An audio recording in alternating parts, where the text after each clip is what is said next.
How do, folks? Welcome back to another stream with me, Fluent Code, here on Twitch and YouTube. It's been a beautiful day here in the UK. Not too hot, not too cold. It's been a nice one, to be fair. I've had a great day. I've managed to get the mother-in-law's car fixed. Potentially source a new car for myself. Now all I need to do is sell my old car, which comes with all sorts of problems, because when you try and sell a car in the UK, you invariably have to deal with Facebook Marketplace and all the mess that entails, which is absolutely lovely. Believe me, it's not. It's a freaking minefield of crap that you have to deal with when you're buying a car in the UK. So, a friend of mine, I saw him today, and he said, "Do you want to buy my car?" And I went, "Yeah, I am." So, fingers crossed, we might. Hi, Queen of Sabotage. Hopefully, you can hear me today. Yes, I'm doing very well, thank you. And yourself? How are you?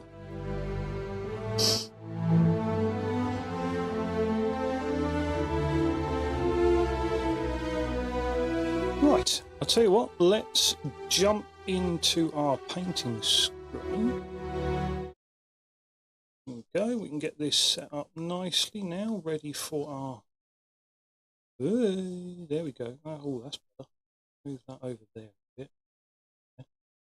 Move that out a bit. There we go. Yeah, I'm really well today, thank you, Queen of Sabotage. I was just sort of... just starting to reel off about how I'm in the market for a new vehicle, and I've listed mine up for sale today. And yes, now I've got to deal with lots and lots of people messaging me and saying, "Is the car that you listed 12 minutes ago still for sale?" So yeah.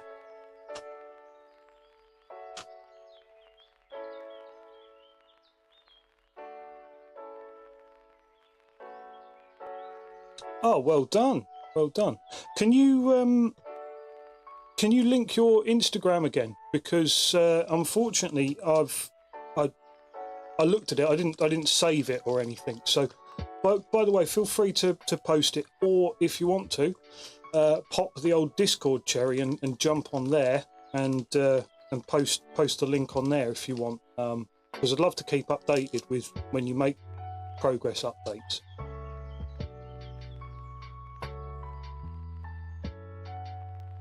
Right, well, we're back with our D&D minis today. We've got a bit more left to do on the giant here, so I'm going to jump straight in, and that bit more to do is mostly we're going to hit him up with some Agrax Earthshade. Oh, okay.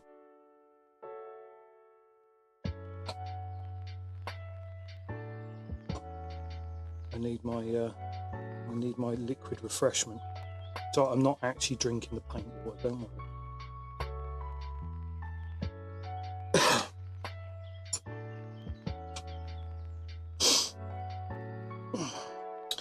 Right, so Agrax on all of the things.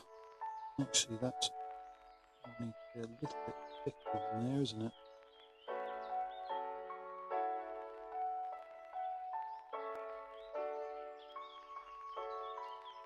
This is where all of the slightly sloppy silver work that we did earlier becomes kind of irrelevant, because it sits nicely into those recess lines where we happen to get a little bit of silver over the edge.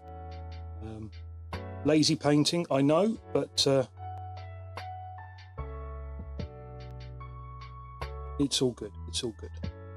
Ah, excellent. Let me I'll have a look at that in just a second. Let me get rid of this brush full. So this is where you've updated your painting recipe, I think.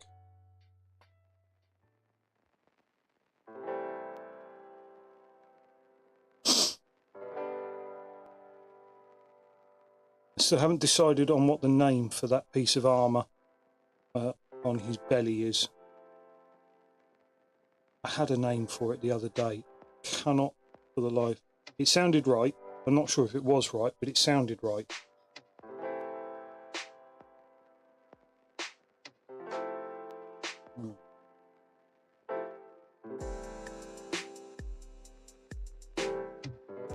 See, what I'm trying to do is to create quite an old antique style of gold. All we did was silver paint with a Nasdreg yellow wash of contrast, and then we're hitting it with Agrax. No highlights, nothing, unless I do actually get the old Mithril Silver out just for another pass over it. I probably should, because it's possibly worth it on this guy.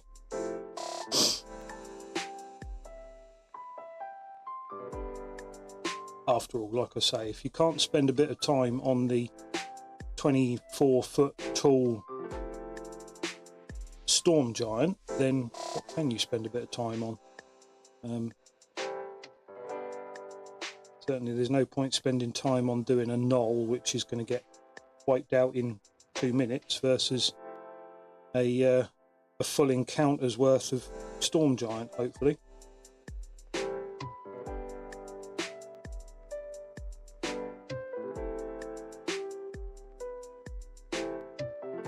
Just need to sneak in there with the brush.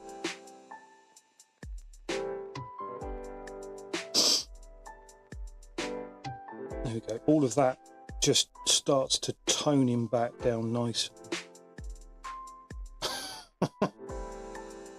It's not strictly speed painting. It's just it's kind of lazy painting is really what it is. It still takes me quite a long time to do. I don't actually paint anything off stream now.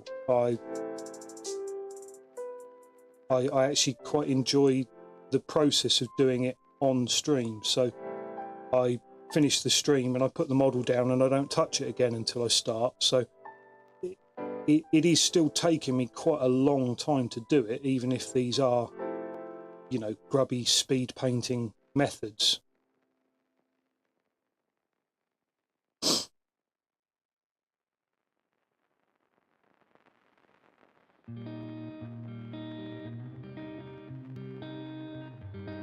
That's that. Hey.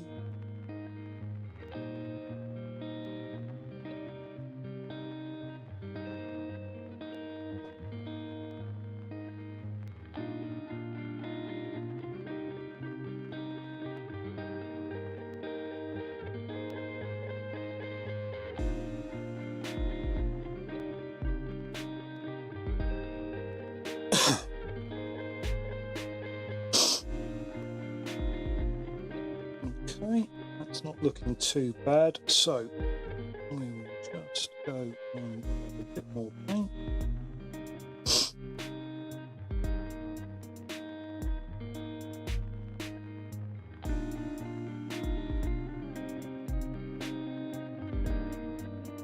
Want a little bit more than that up here.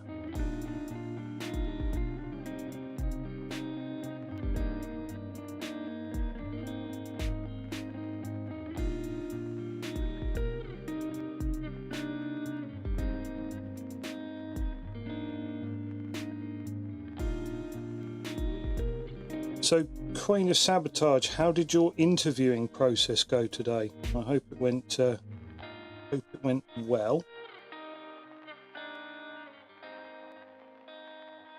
Sounded very important as you were signing off yesterday.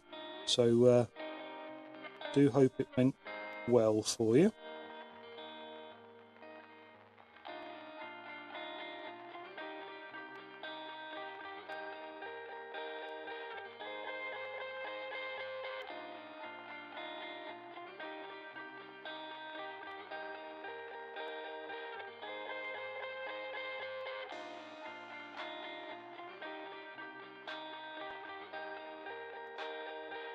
Right. Get up there. And also, well, put my finger on it. I always do that. Like I say, I really do need to sort out one of these larger painting handles or something to... Oh, I'm glad to hear it.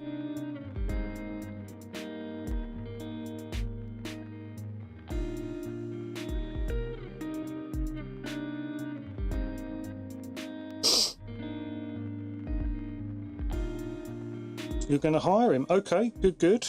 So, and what was it you like in him? Was it his detailed knowledge of Warhammer miniatures?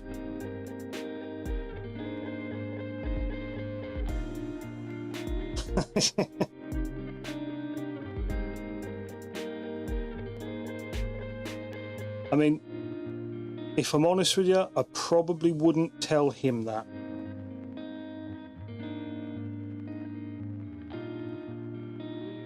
Hey, you got the job because you remind me of my son. Okay, thanks.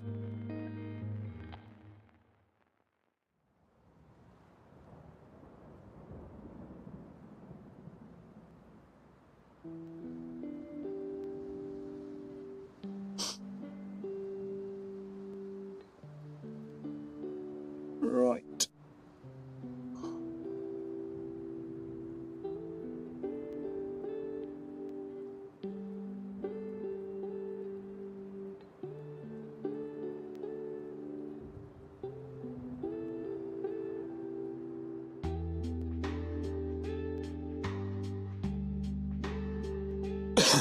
Okay, so we've got both legs done, his chest, his crown, one arm, one finger, one thumb. And then I'm just going to try not to get too much on the white cloak that we spent oh so long doing the other day. I took another look at it and I don't think it's going to need any more coats, thankfully. I think we will call it quits at that. Because that was taking quite a while to do the other day. 2 left. What are we? Oh, two orcs left, is it?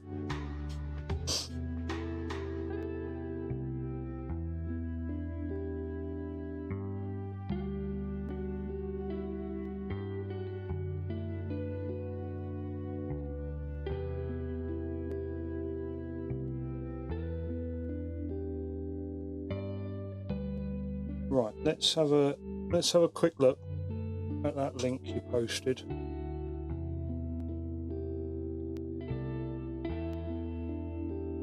Go.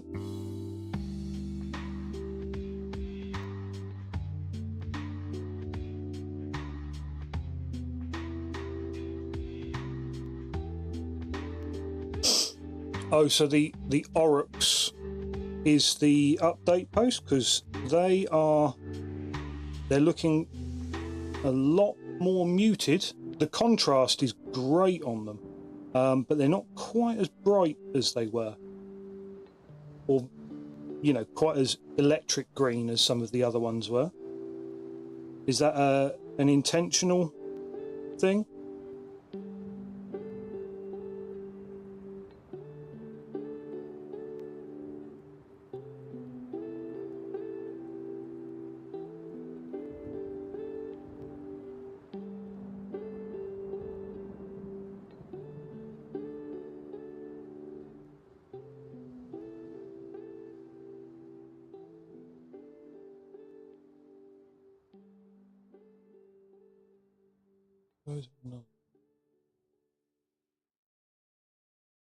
I've got a picture of the Oryx here in front of me. The ones where the armor and everything is still black, with the new skin tone on it, I'm assuming. The blending on them is fantastic. Looks really, really nice. But they are definitely a bit more muted than the old one. Ah, okay. So this is the new skin tone. Yeah, no, they look really, really good.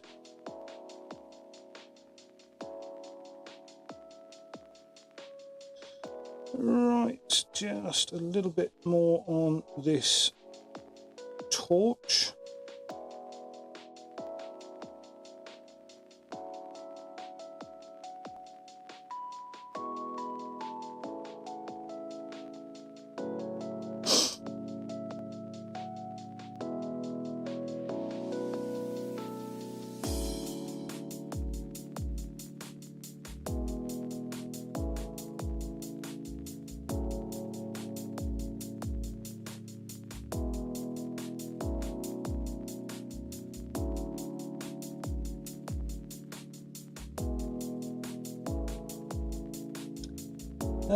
I mean, washes are fairly simple to learn. The secret with washes is to get the paint to flow right. There's various different things that you can use with washes, because the biggest problem with washes, and I'll see if I've got a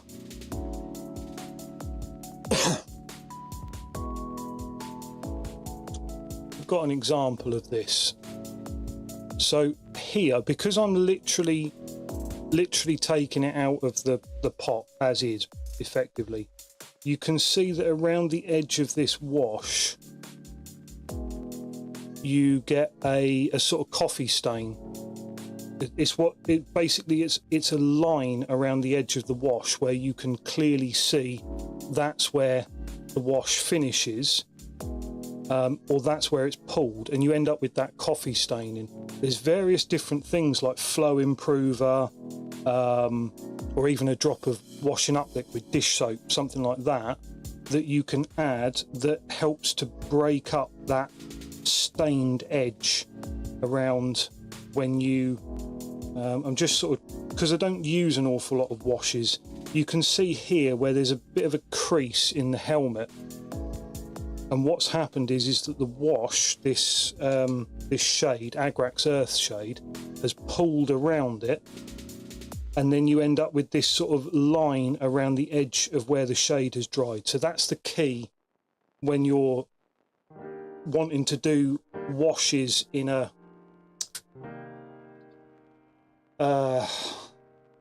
really nice paint job. So washes can tend to be a bit time save. I'm not going to say speed painting, because you've already called me out on speed painting, and you know I feel seen. But you do need to be a bit careful with them, because they can tend to leave those marks which sort of they look a bit meh.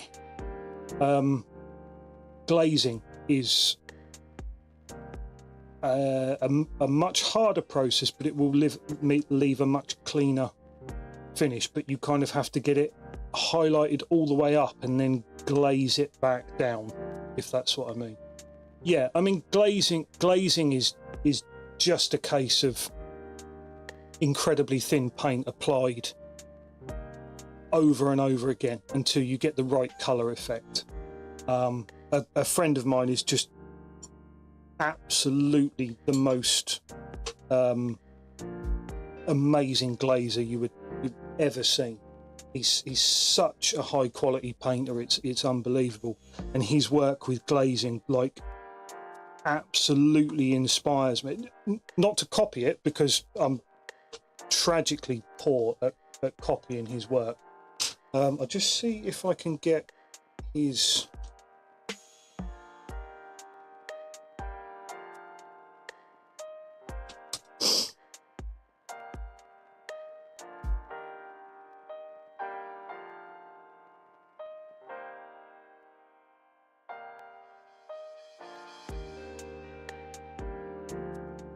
I don't know if I can find his link anymore. But yeah, he's glazing is a really good skill to learn.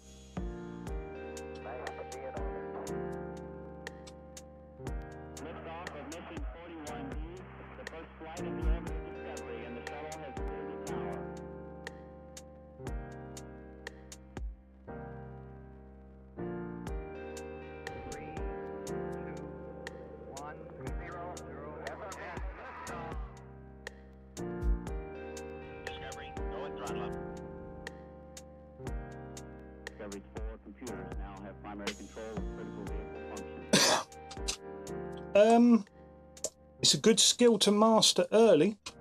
It is a good skill to master early. Let me just see if I can. Tell you what, let me jump to this one. Window capture. That's an example of his work. He goes by the Black Hand Mini Painter. Incredible work. I still, follow it all the time. We only live half hour apart, but we so rarely get to see each other with the time of what have you. So it is really, really nice to see his work still. So yeah, keep an eye on that one. I don't know, to be honest. You can search for it, Black Hand Mini, or his name's Scott Hockley. So yeah, give him a look.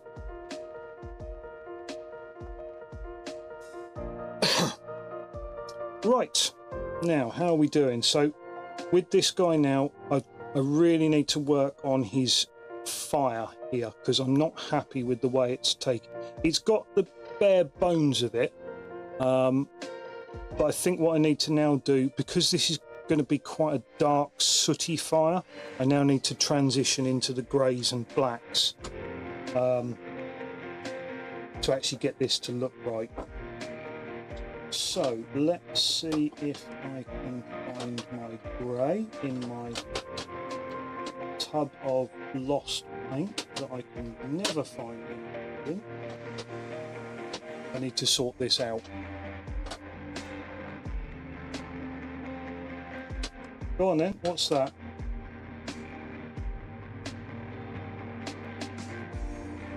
My grey gone.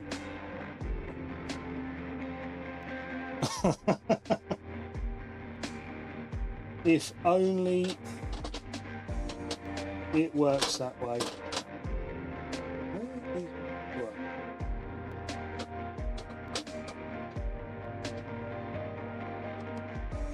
There, I found it at last.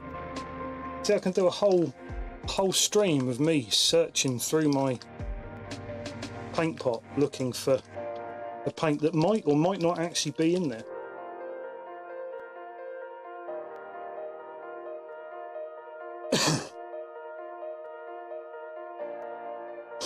I'm going to keep working on this guy for a little bit now, because he is actually getting quite close to finished. I might even bring myself to do some highlights on some of the brown, because down here on the leg wraps they do look quite muted. So yeah, I might even bring myself to do some highlights on that. Right, now we're gonna carry on sketching around with our fire.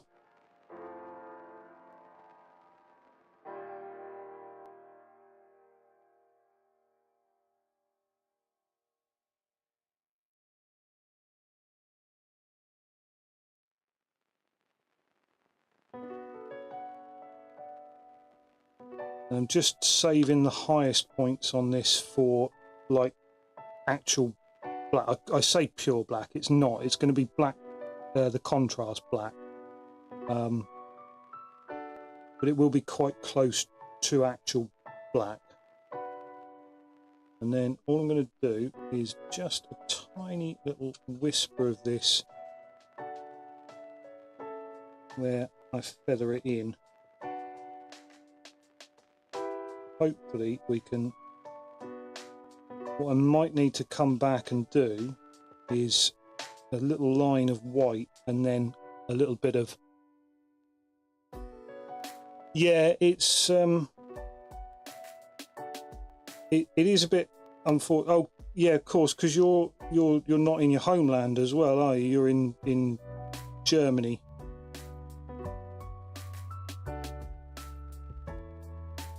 But yeah, I mean, it is still possible to find, local people who are doing stuff. I mean, I was quite lucky You know, the internet is an incredible thing. I managed to find my D&D group online.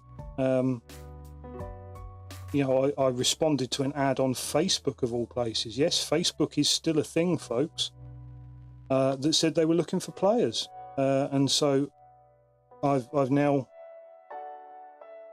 managed to actually find other people to play D&D with who I'm, you know, not actually blood related to, and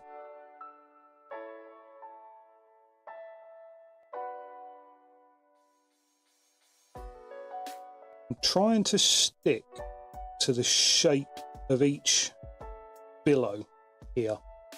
I don't know if I'm actually doing anything that resembles what a real sort of torch fire would look like, but it feels like we're constructing the right sort of thing here.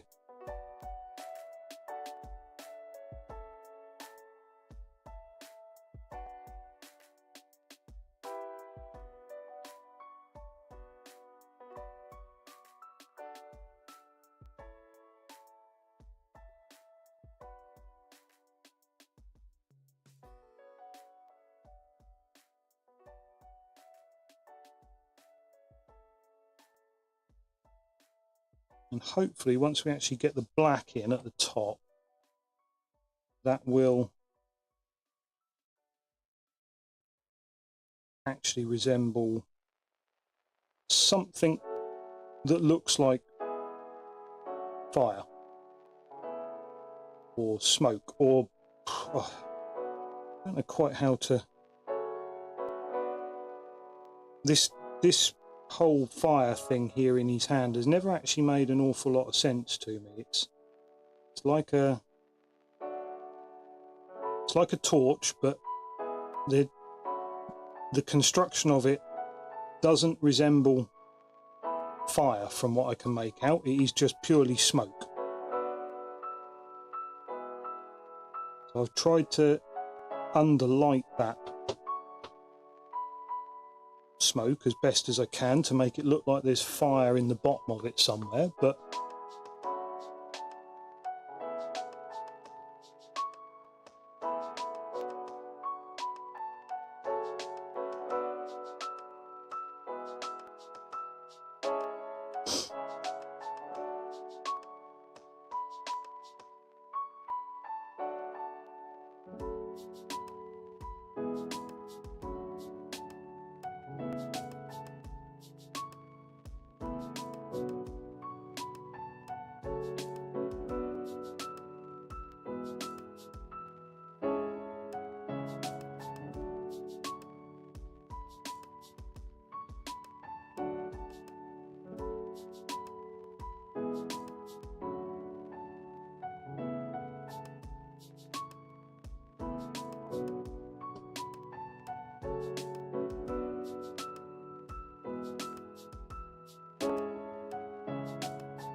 well, I mean, I can't get away from the fact that it is looking like soft serve.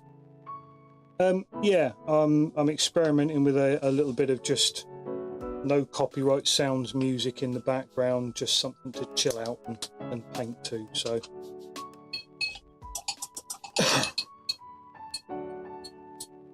okay, I do think that what I was talking about earlier, about perhaps adding a line of like pure white at the base of each bit and then highlighting up from there, might be quite good.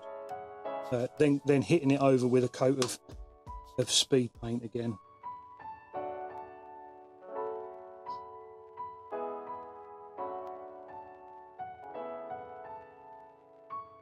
So now with the darkest, we are just purely going to go in and fill in any white spots that we have on here, trying to leave a layer of yellow at the base of some of these other ones.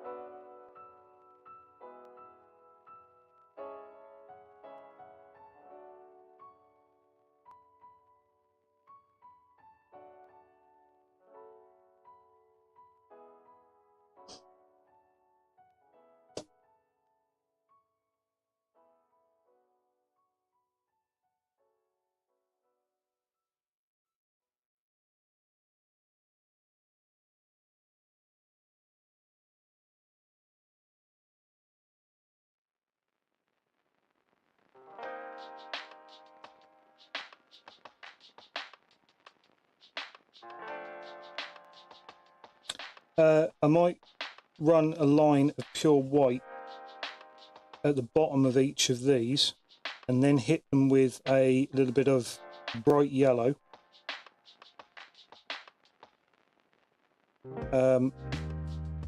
To bring back the sort of hottest areas of the flame, because the way the zenithal highlight the way the zenithal undercoat worked, it actually hurt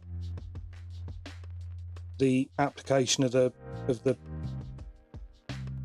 yellow for the fire, because obviously zenithal doesn't really work for fire.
Okay, it's I mean, I did say that I wanted a dark, sooty, smoky fire. I might actually hit that with a coat of Agrax afterwards, just to see if I can tone it all together. What did I use on the last instance of fire on the fire? Can't actually remember what I used on the fire giant. Might actually have been orange that I hit everything with.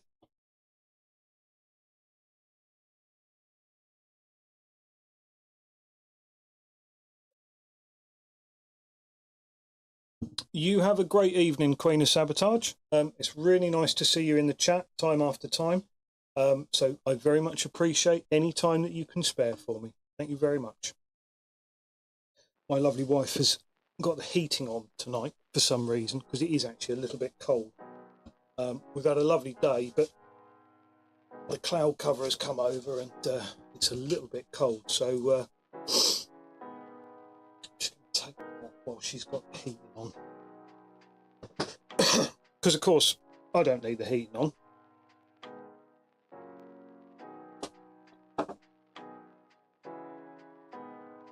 No, I am right in thinking what I'm thinking. And that is, I'm going to do a tiny little bit of purest white at the bottom of these, where I want it to be hottest. And then I'll come back and hit them with yellow. And while I'm at it, I'm also going to do his eyes.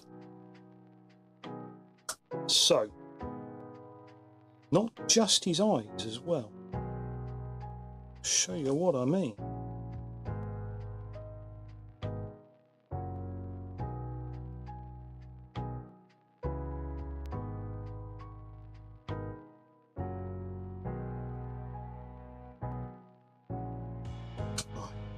Oh, Kat, you do pick the best of times, don't you?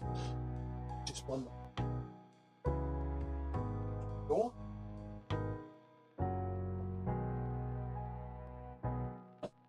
I'll give her 5 minutes. 5 minutes and she'll be back in. Right. So we are just going to do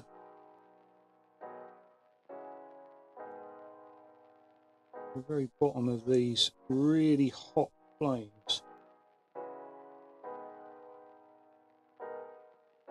where this zenithal has left whatever yellow that we've got in there really washed out and sort of brownish.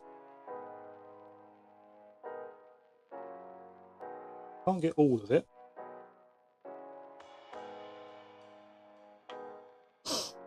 I can get some of it.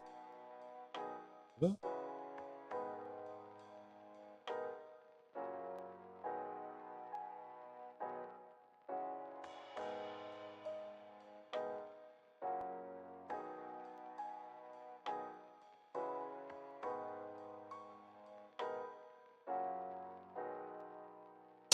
they dropped it.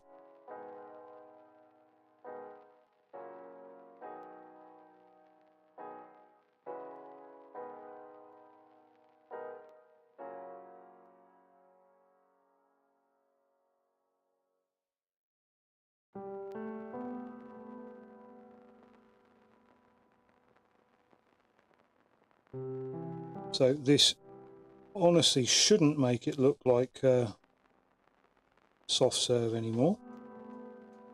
And hopefully this will just add in a little punch of very yellow, very hot area of it.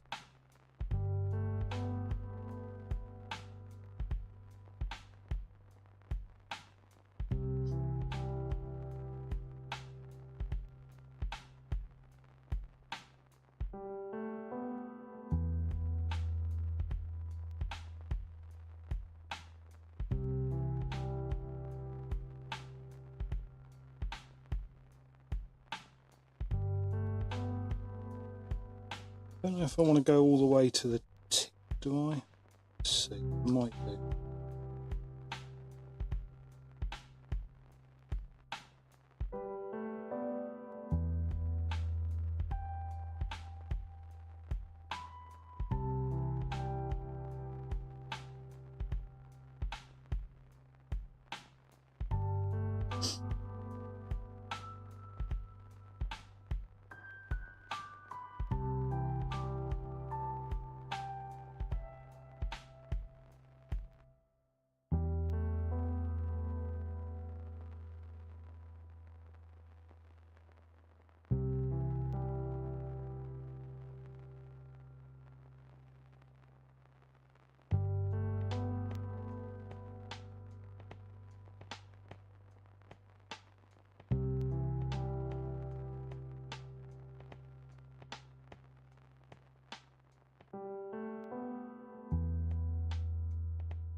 Right, now, when I then come back and overpaint that with a bit of contrast yellow, hopefully that will give us a very, very light area of very, very hot looking stuff at the bottom of, as close to the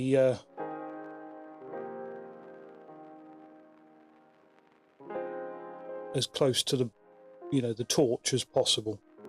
So I'm quite happy with that. I'm going to leave it as is for now, and then we'll come back and we will hit that with an overcoat of very bright yellow. Oh, yep, no, that's right. I wanted to get rid of that one, and I'm going to switch to this brush for teeny tiny time.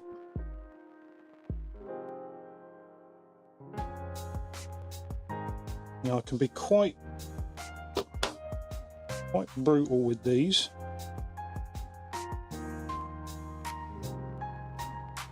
As long as they look vaguely symmetrical, which that pretty much does. Quite happy with that. His eyes are very close together, but never mind.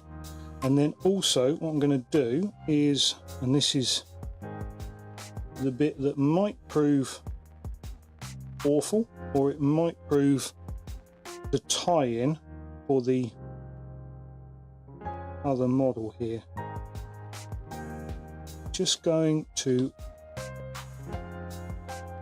line his fist with pure white.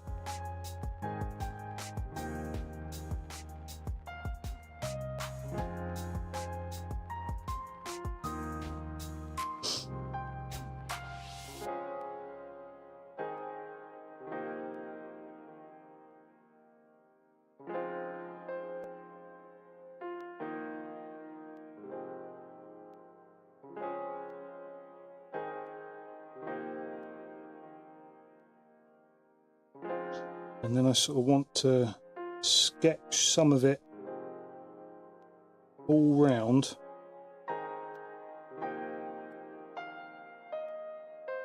On like his knuckles and what have you, to when I come in and paint the, you'll see what I'm going to do fairly soon.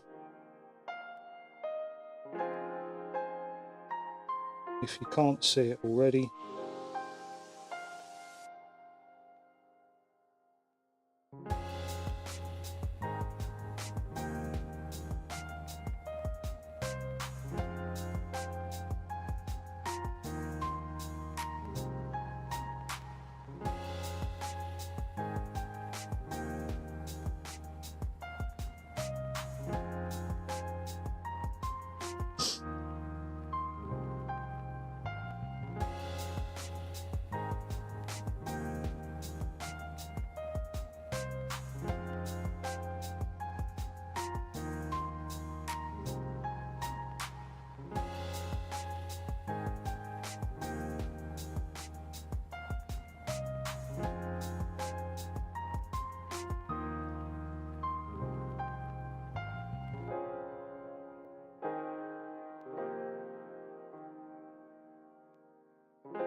And then just as a final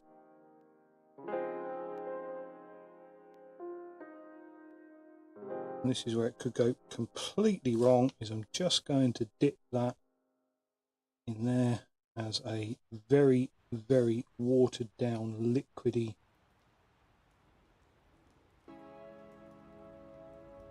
it is paint, so it's still going to fade down quite well.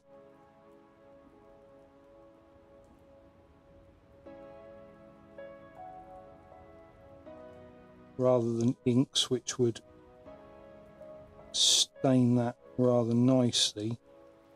Because it's paint, it will fade, but hopefully that just creates the enough so that when I put the contrast paint over, it creates like a glow in his fist. So we'll let that dry, and in fact I think we're going to let this model dry now. One of the reasons I was thinking about highlights is also for his belt, where I'm handling it quite a lot. It's actually rubbing off already, so yay! Never mind.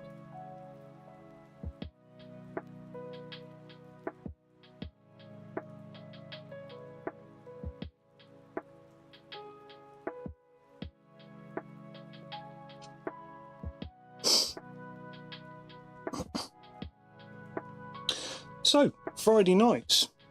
Friday nights does mean that I have a little bit more freedom to stream than I do have normally. And as part of my experiment as to what night is the best to stream,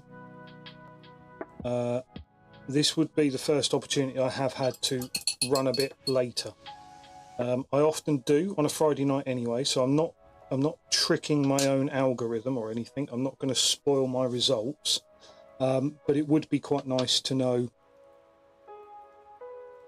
what we're going to look at going forwards. Now, I am going to use my new metallic colour for the very first time. Can't believe this. This is dangerous territory, guys. Dangerous territory. And what I'm going to do is I'm going to paint in the metals on this guy, on these guys. I'm not sure whether to do the shield. I don't think we should. Personally, I don't think we should.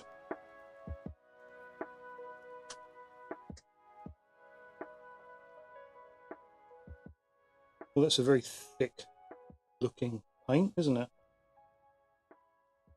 Oh, I don't like it.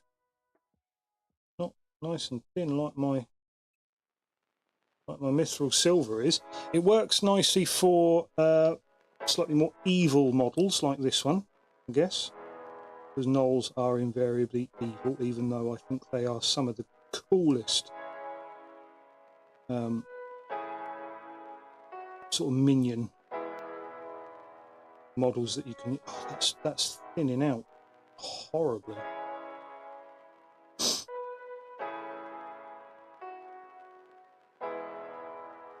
gone very much like the old metallics used to, where when you tried to thin them down, they would just separate out into pigment and carrier, and you'd end up with your metallic pigment, which was actual flakes of metal normally, and they would be all separate from the water-based carrier underneath. So yeah, you've got to apply this a little bit thicker than you expect.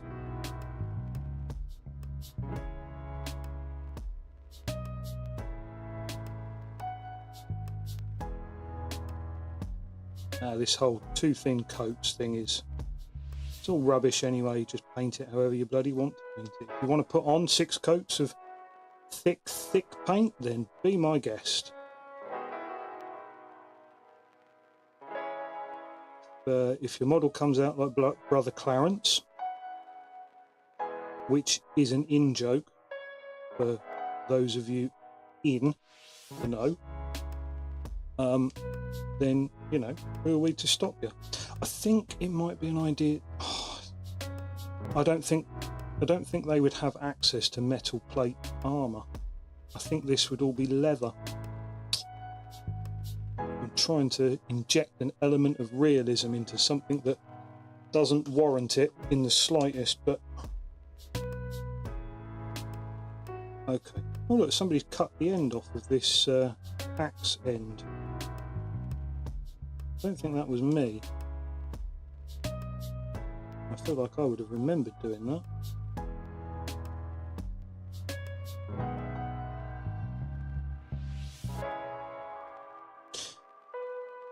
Yeah, so anyway, as I was saying at the start of the stream, I'm now having to field countless messenger messages regarding selling a car, and they are very, very frustrating.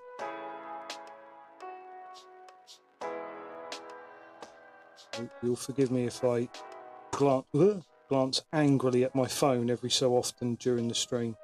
It's because I've had another one asking, is the car that you listed 2 hours ago still for sale? Yes it is. And then you never hear anything more from them.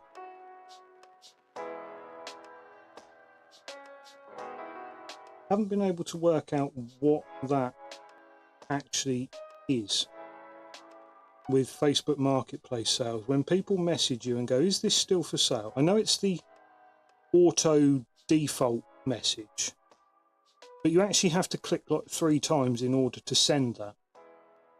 And then when you respond and say yes it is, and they never ever come back to you, and it's like, why did you bother?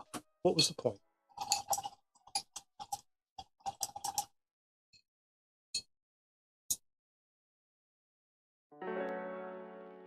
Right, I actually really like our Knolls. I think they're coming along rather magnificently with their orange hair.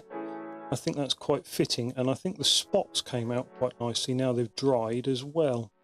So I'm quite pleased with them. Also, believe it or not, I'm quite pleased with our carrion crawlers. Since we lightened up their juice sacks, or whatever it is, whatever these things are. Oh god, I feel funny touching them on stream there. Since we lightened those up, they've grown on me a little bit, like fungus, but they've grown on me. Right, now I am going back to my original idea on these. Of the claws are going to be red. The claws and the mandibles are going to be quite a bright red, just because no one's here to stop me. You can't stop me.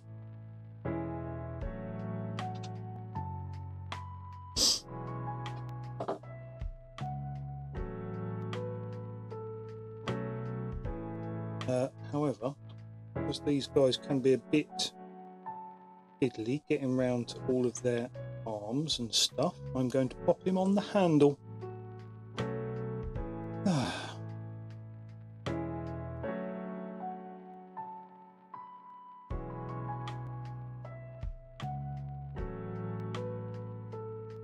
Oh, that's very Games Workshop Red era.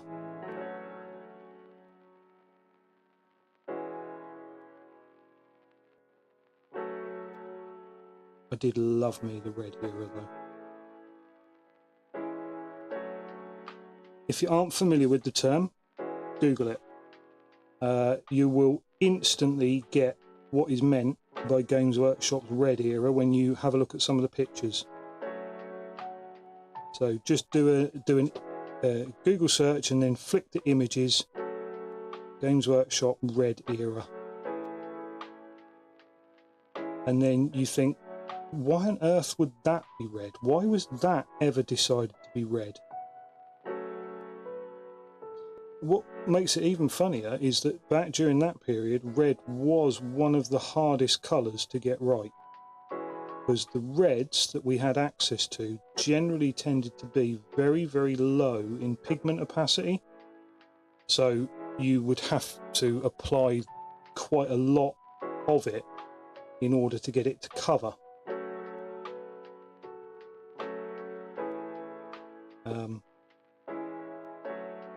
So painting red was, back then, extremely awkward.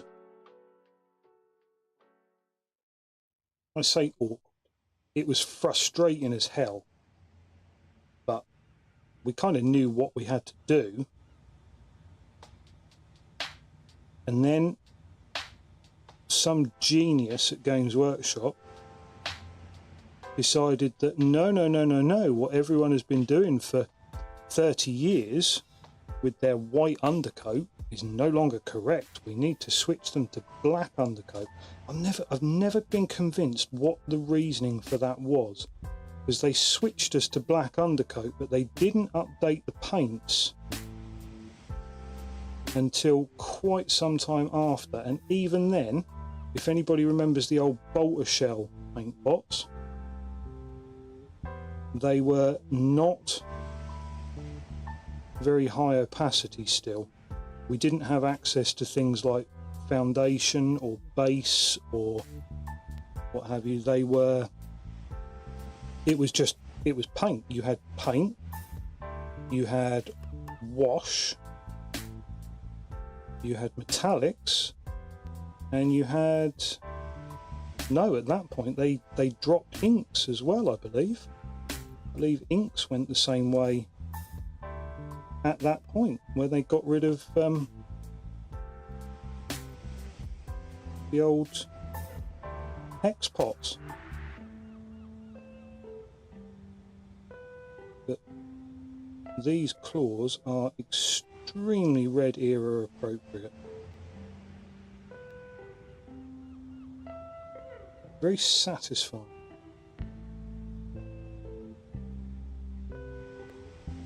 kids these days. They don't know how they've got it made with their high pigment paints and good opacity and coverage in one pass. And bloody kids, get off my lawn.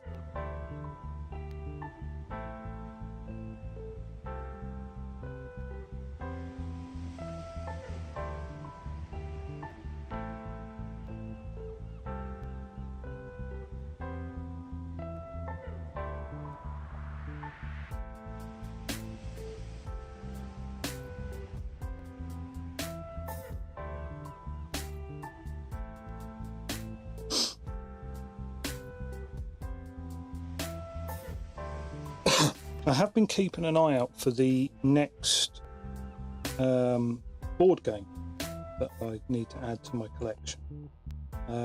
There's two that I'm actually after next. First one will probably be Temple of Elemental Evil, and then I'm after trying to get hold of Dungeon of the Mad Mage. There was a board game version of Dungeon of the Mad Mage. Now I know that some people will be familiar with that from the actual D&D module of the same name, but they did make a board game version of it, and that's got some really nice figures. So yeah, I'll have to keep an eye out for that one.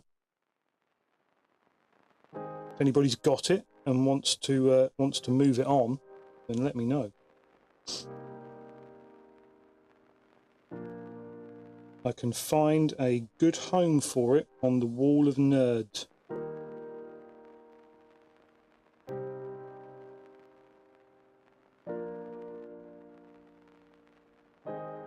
What's the Wall of Nerd, I hear you say? Well, I'll show you in a moment. I'm sure you can guess though. The wall where I keep all my nerd shit.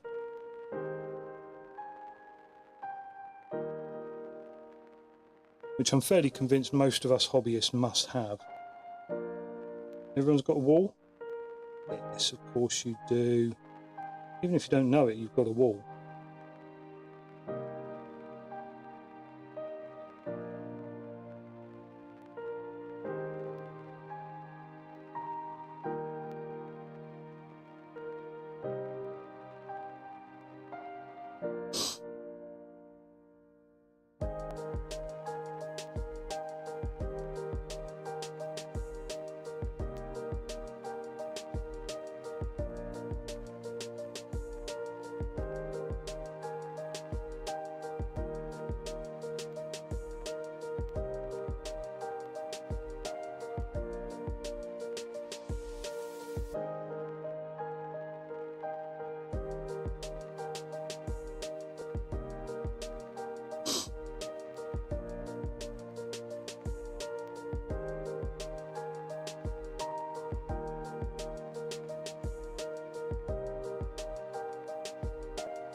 Okay, nearly done. Oh, hang on, we've got one little...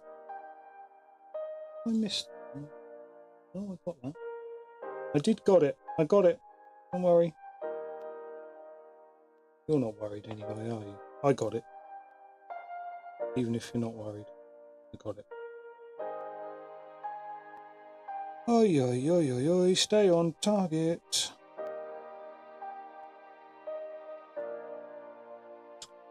Excellent, there we go. So what I might come along and do is just add a touch of black to the ends of those claws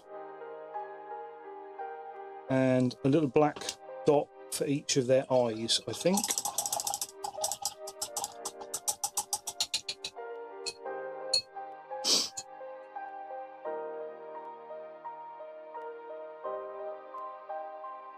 Now let's have a look. How are we looking with this guy?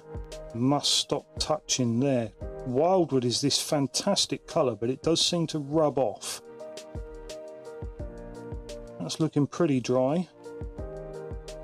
Might just give that a few moments longer. Right, let's have a bit more of my drink.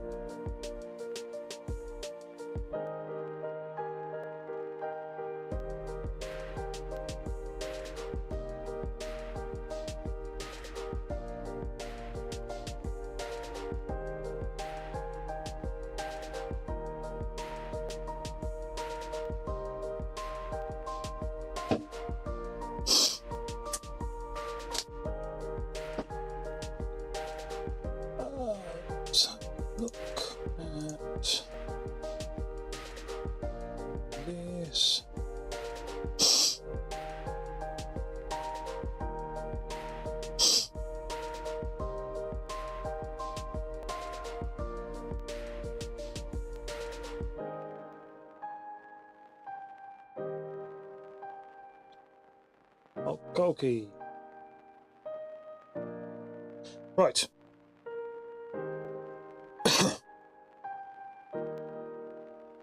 Yeah, I think we're definitely got to stop holding him. It's going to smudge the. That is the biggest problem with contrast paints, because I don't come back and varnish them either, is the fact that we can get a little bit of rub off. It's not too much of a problem, but I do need to keep an eye on it. So if I paint all of this in the same Gore Grunter fur, which is I do quite like as a leather colour,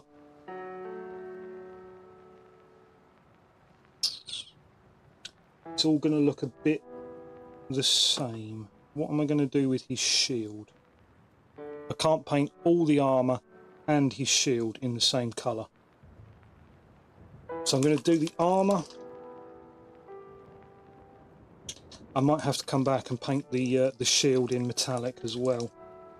I suppose a shield could be metallic. I mean, it's more likely for these guys to, I think, be a leather wrapped wood affair. But you can only see one side of it, so I can't emphasise the wood effect. And it's going to look very similar to all of the armour if I paint it in leather colour.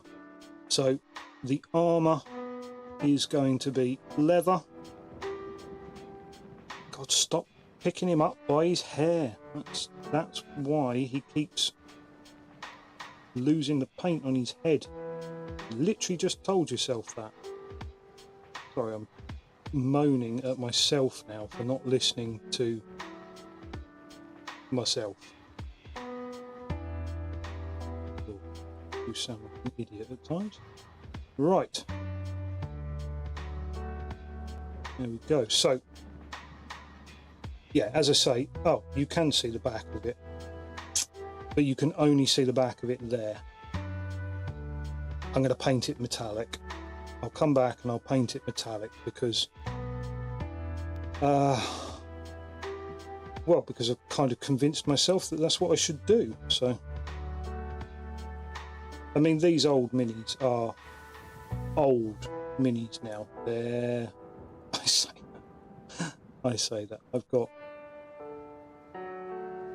got Games Workshop minis that are older than this and in far better order than these guys for the same age. This game came out in 2003. This box board game came out. So when you actually think about it, that would have been... What edition would that have been? 2003. That would have been...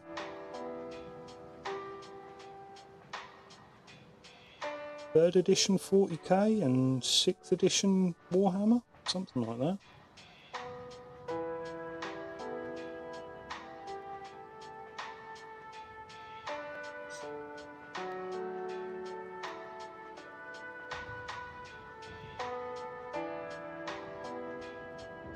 I can't actually remember how long 3rd edition Warhammer 40k lasted for. I don't think it was terribly long-lived before they came along and ruined it.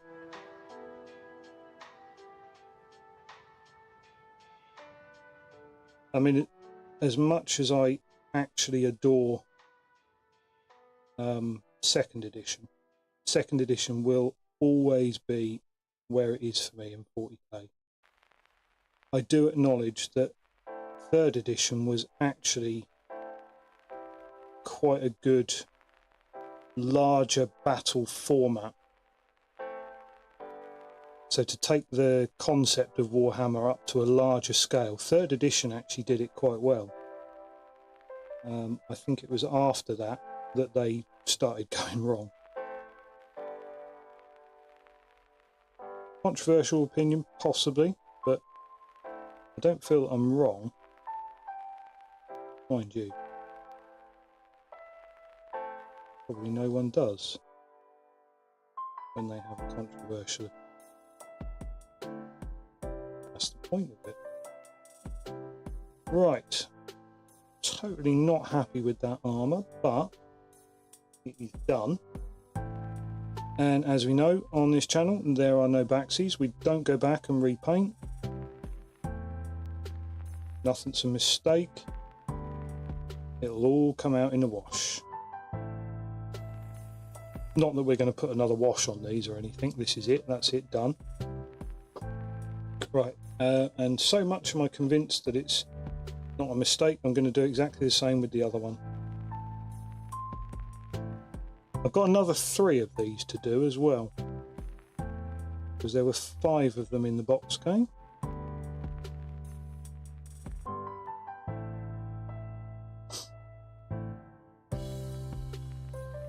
If you are joining us, if you are new to the channel, we are painting D&D board game minis from various different board games, various different eras, but they are all minis for use in my campaigns. All of these minis will eventually see. I'll find some way to lump them all in. Hey, guess what, guys? Today you're going to be playing an arena fight where you fight 2 storm giants, 2 carrion crawlers, 2 gnolls, and 16 kobolds. What do you mean that's an odd number of things? That's exactly what I have miniatures for. It's a real coincidence.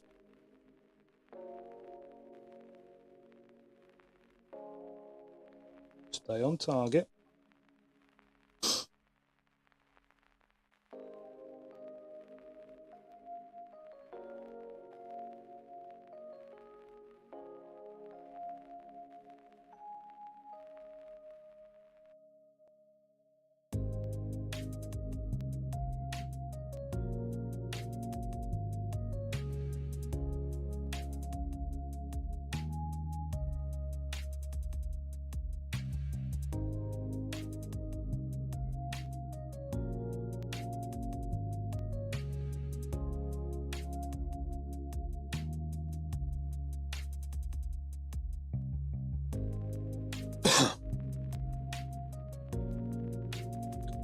So, because these are a real variety of miniatures, so we've got stuff here from quite old like this, 2003, right up to relatively recent board games, but none of them are what we would consider sort of Games Workshop quality or anything like that. It does mean that there's a real variety in the detailing and the sculpting. As you can see, these are very, very old one-piece injection molded type miniatures, you know, with all of the absence of undercuts and what have you that you come to expect from miniatures that have to be released from molds and what have you. And then you sort of work your way up to rather more impressive figures like this. This is from the Assault of Giants box set. Still lacking a bit of detail and what have you in the cloak itself, but they are of a much higher quality miniature than these other little dudes. So to give you an idea of what we're dealing with here.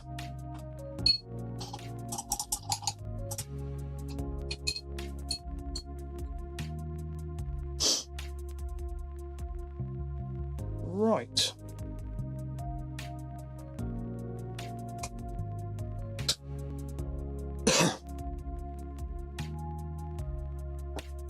I think it's time that we tried out our lightning fist deal on this guy.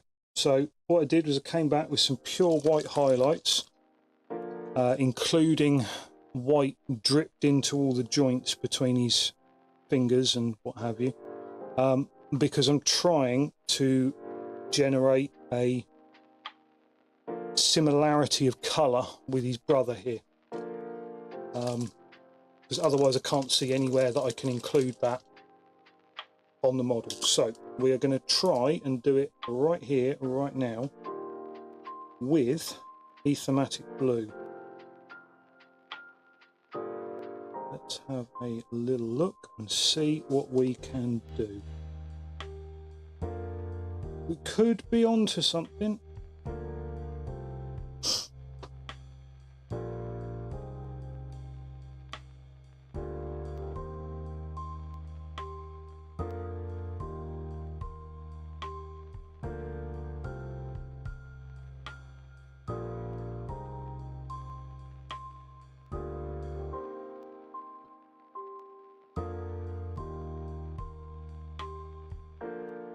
Could be. I'm not convinced, because that's looking quite good in between his fingers, but unfortunately where I've run it down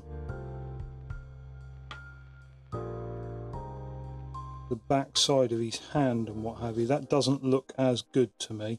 He's trying to go for a sort of lightning in his fist type effect, and I don't think we've quite pulled that off. I think it's okay, and I'm not going to go back and correct it, but I think that could have been possibly done better. Let's just have it's there or thereabouts. And there or thereabouts is what matters.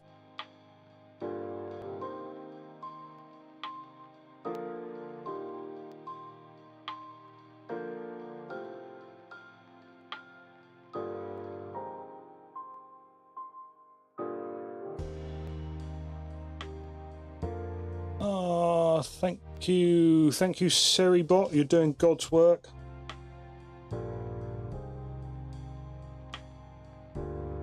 So what I will do is I will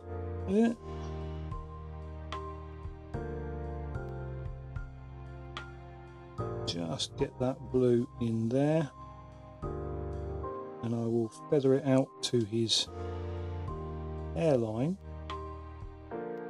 Give the idea that he's got some magic leaking out of him or something.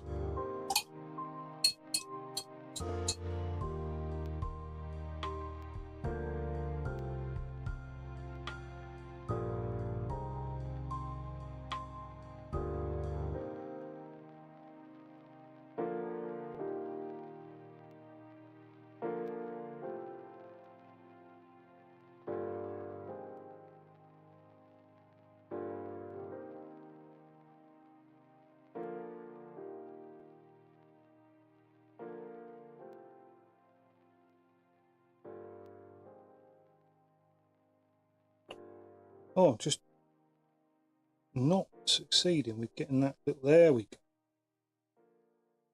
There we go. That's just caught enough there, I think, to get a glow going out of his eyes. That's fine.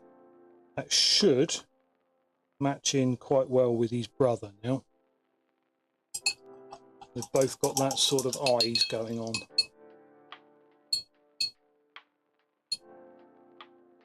Yes. Right.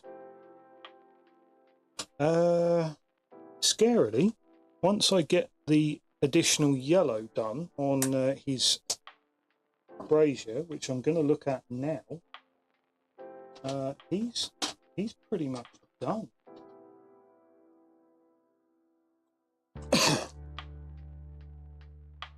It's not too scary because we have taken a little while over these guys. But yeah, that's crazy. That seems to have taken forever to get this one done. Right, here we go with our yellow over this white we added at the bottom here, and I'm just going to, might even see about leaving the very tiniest amount of white. Let's move him where you can see him. Just leaving the very tiniest amount of white in the bottom of each of these. So is that trying a bit too hard? I don't know whether that's an effect I can pull off.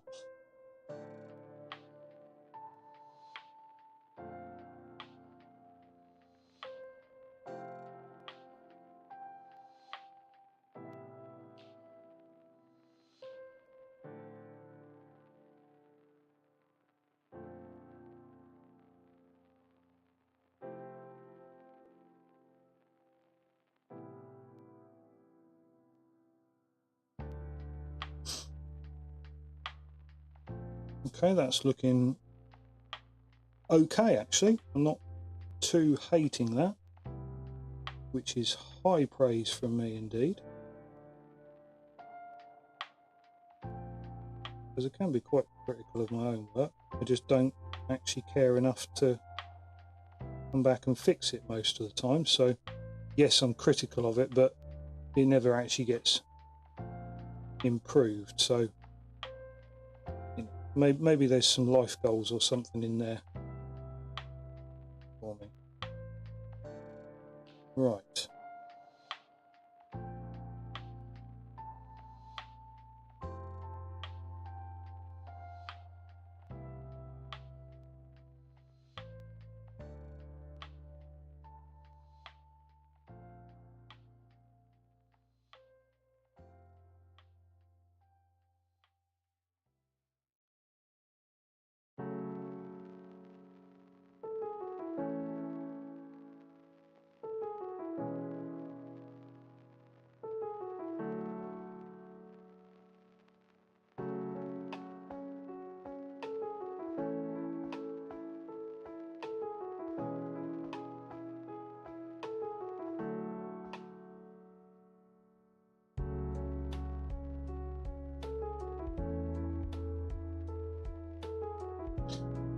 Okay. The little bit of white left at the bottom isn't perfect, but it does show what I was after, I guess, which is I want that bit at the very, very bottom of each of these to look the hottest that it can.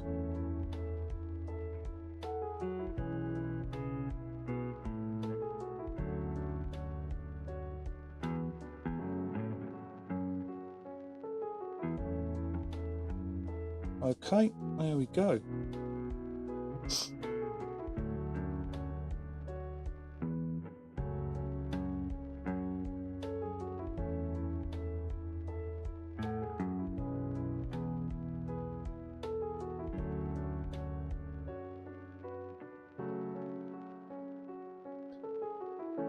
It's not looking too awful. It's just trying to get away from it looking like soft serve ice cream, and yeah, it's sort of there or thereabouts.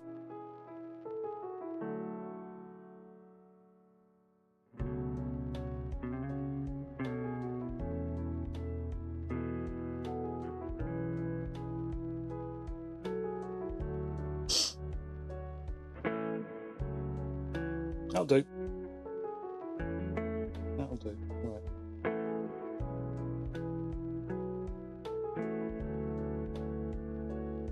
Okay, and with that, I know I did talk about some highlights on the brown, but with that, these two Storm Bros are done. Obviously I've got basing to do, but I never do the basing on stream because I'm quite boring and I just do completely plain black bases. But yeah, those guys are done. Quite happy with that. Just see if we have our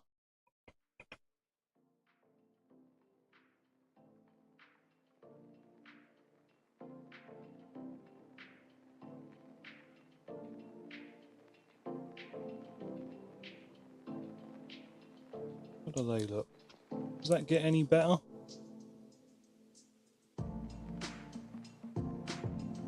Yeah, quite pleased with them.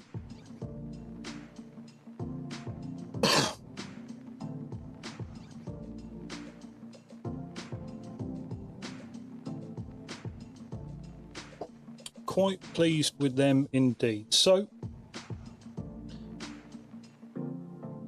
there we go. Now, with those guys out of the way, it means I need to finish off my carrion crawlers, these two, which we are going to do right now with the merest addition of black. These are going to be quite old-fashioned, these boys, because see, I bought Corax white, which I thought was, or it used to be ceramite white. I don't think ceramite white was very good, but I know it used to be ceramite white. But this is still a Baden black. Hang on, it wasn't a Baden black, was it? It was Chaos black. I might have to get my... I don't know whether that's any good or not. I'm sure it would be fine, but...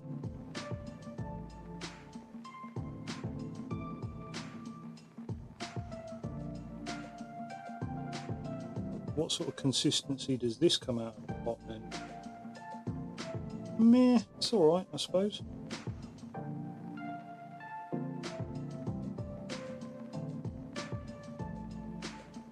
Right, now, what do we reckon for eyes? Slit eyes? I think slit eyes on these.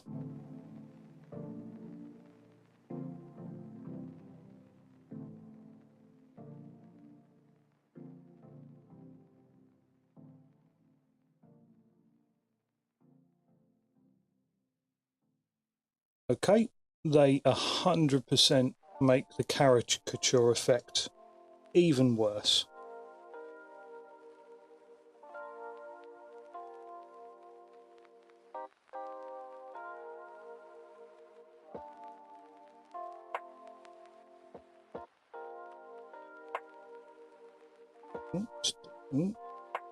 Bashing away at my camera there, never mind.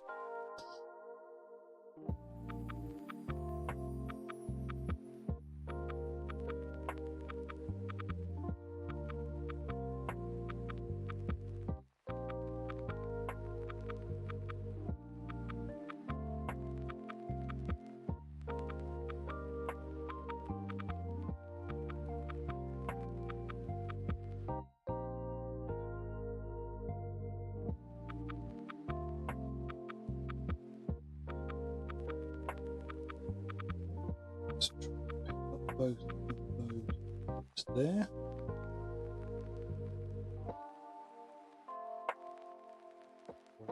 The tip of this one.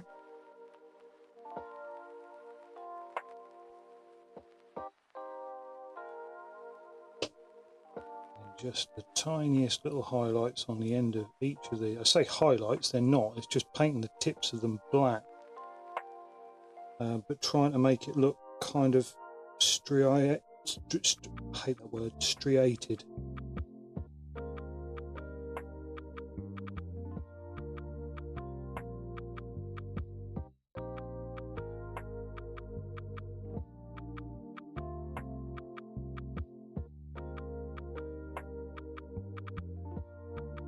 Doesn't help that some of these are just the merest little nubbins of a claw. Very cute. Like I say, these models are basically nothing more than caricatures anyway. They are aimed at sort of like 8-year-olds.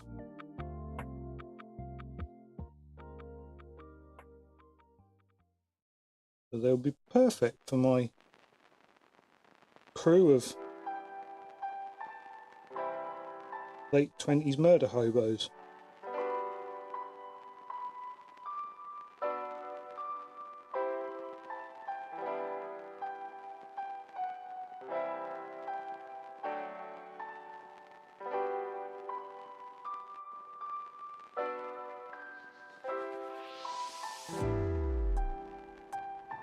Although, if anything, they'll probably be more likely to try and adopt one.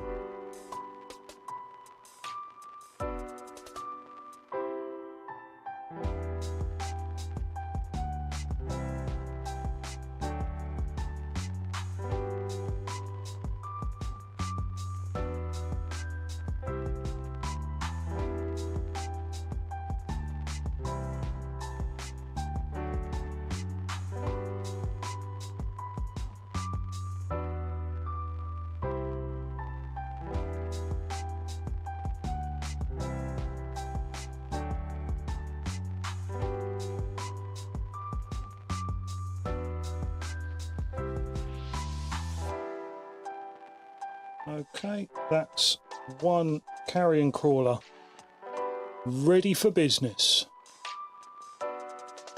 God, those eyes look goofy. Not changing them though. This one, is he going to have splitty cat's eyes, or is he going to have little evil dot eyes? I don't know. I think maybe with this one it might be an idea to go for evil dot eyes.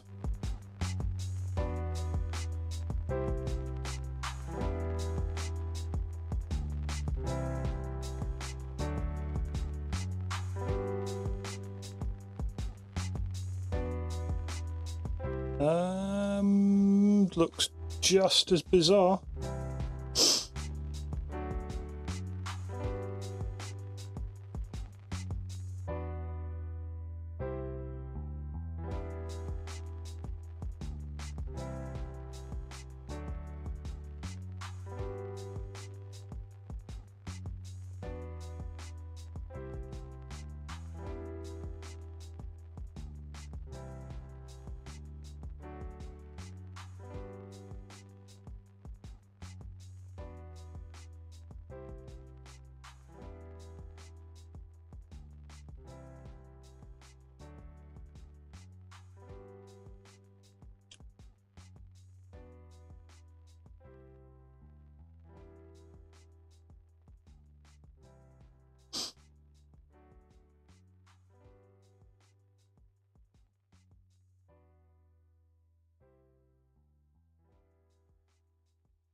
Just working our way down the little tips of his toes here, until we are ready to call another set of minis done. All I need to do is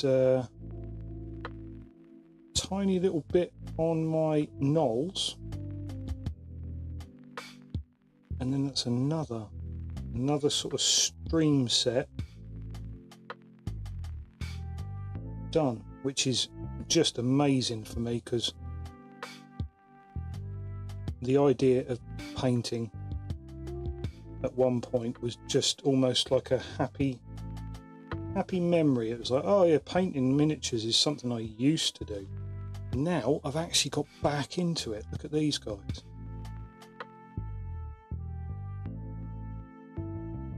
There we go.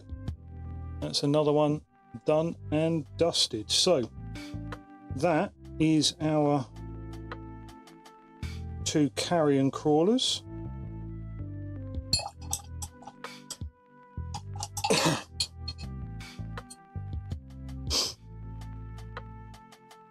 If anyone's got names for them, feel free to chime in.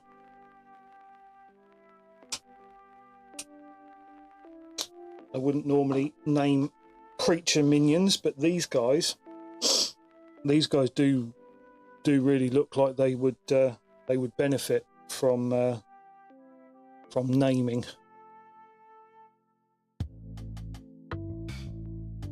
Yeah, there we go. Right, another couple done, ready to go in the cabinet. And then we've just got to finish off our Knoll friends. Now, what do we need to finish off our Knoll friends?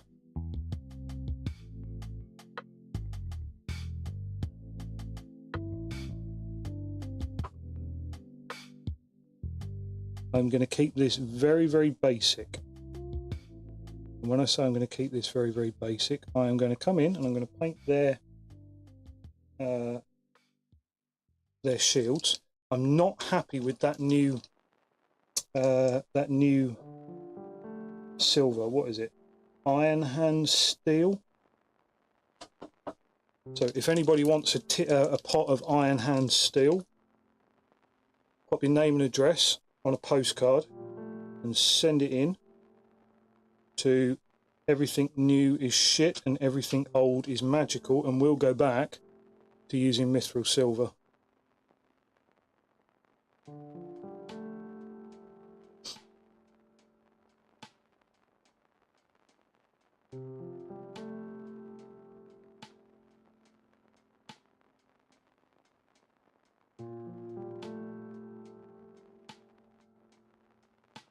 Ah, there you are, my old friend. There you are.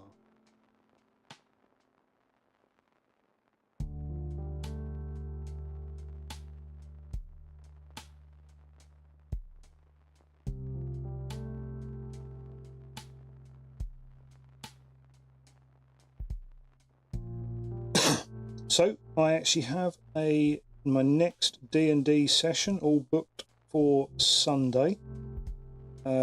I missed out on the last one, but thankfully they decided not to continue the campaign in my absence, because I had to have a day off for some car repairs. The wife's Focus needed new Jesus, what did it need? Wishbones. So new wishbones on the Focus, and I was lucky enough that they said no, that's fine, we'll run a one shot. So I'm a little bit gutted, because the guy who run this one shot, he's run one previously, and it was kind of linked to the one that we ran previously, and I was like, oh no, I'm going to miss out. And it would have actually been a chance to possibly develop my my barbarian a little bit further,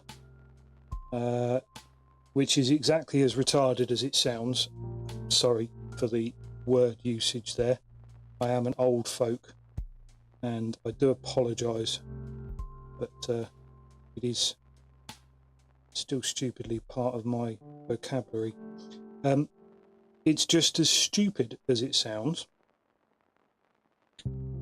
which is a barbarian druid multi-class that transforms into a raging bear. I did try and flavour it so that it wasn't entirely a meme, in that he was actually a bear that had been bitten by a raging human and contracted reverse lycanthropy. So it would have been quite fun to develop that a bit more.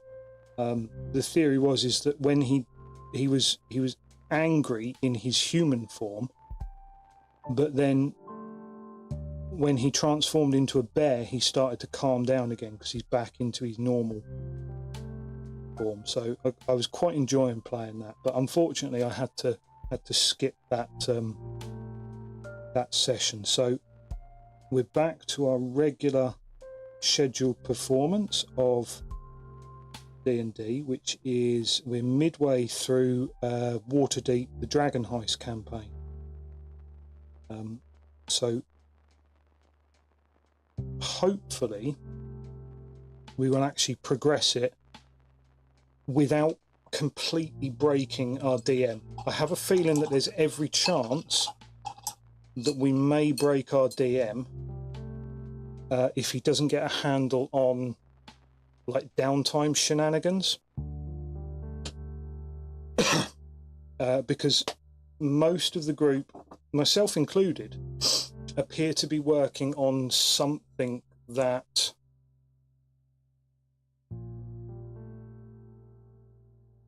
could potentially throw either the economy completely out of whack or you know, something along those lines.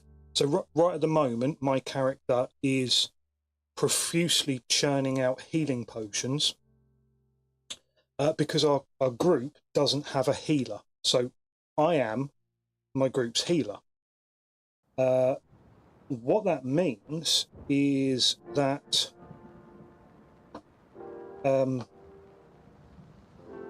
potentially we could ruin the economy with healing potions, or we could ruin it in other ways. For example, who knows how much mayonnaise it would take to ruin a D&D economy, but potentially we might find out.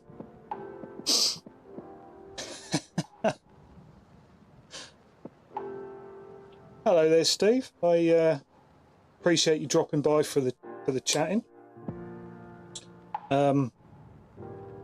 Yeah, your ears are burning. I think we could potentially break the DM this session if all goes to plan, at least.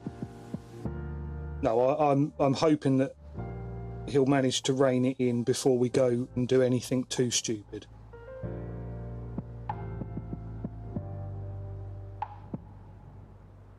I hope you keep him very well, otherwise.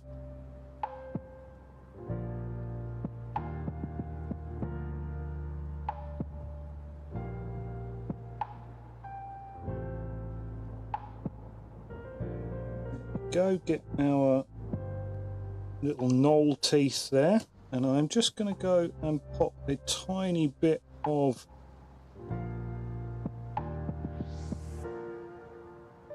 white in his eyes, because we are going to have burning red coals of eyes as a demon-inspired hyena ought only have, as is good and right and proper.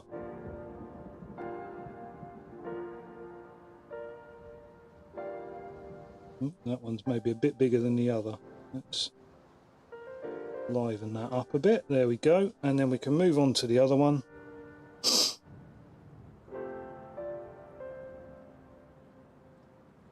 Well, for a start, we could turn up, which is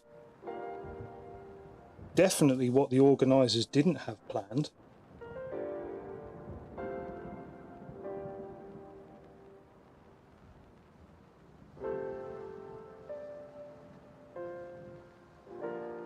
Now, I'm sure it will be fine. I'm sure we will not break the economy or the entire nobility of Waterdeep in a single session. There's no way that could possibly happen. Be at least 2 sessions to do that. Ooh. A little bit of a slip there, but I'm hoping that the red will cover that, because I don't think I'm going to be able to wick that off without doing that.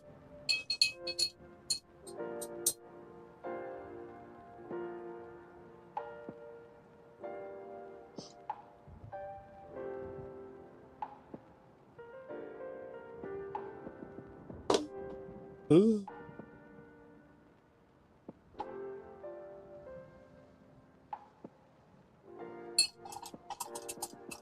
Yeah, I mean, you know, nearly arrested twice is quite an achievement.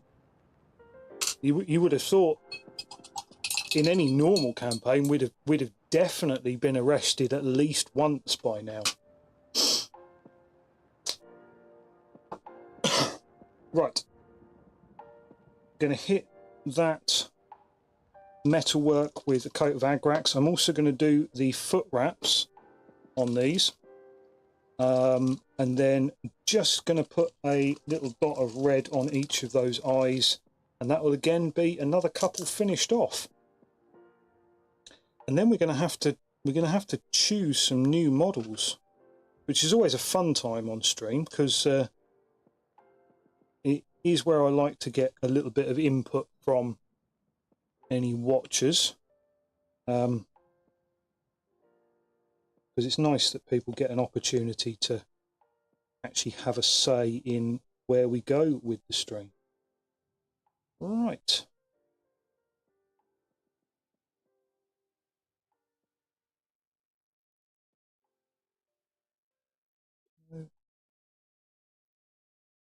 Oh, that's a bit thick on there, but we'll get by. I imagine they would have quite dirty, rusty weaponry.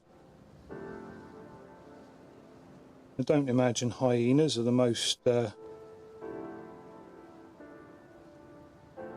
inclined to get the old pledge out and polish up their armour.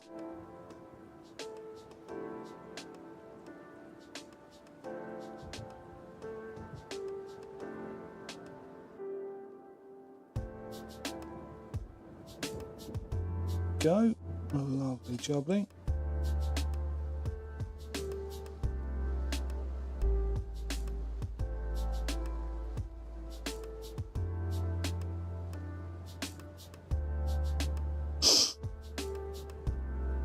Right, and then, yeah, where do I pick him up? Where do I hold him? That's the problem with these guys.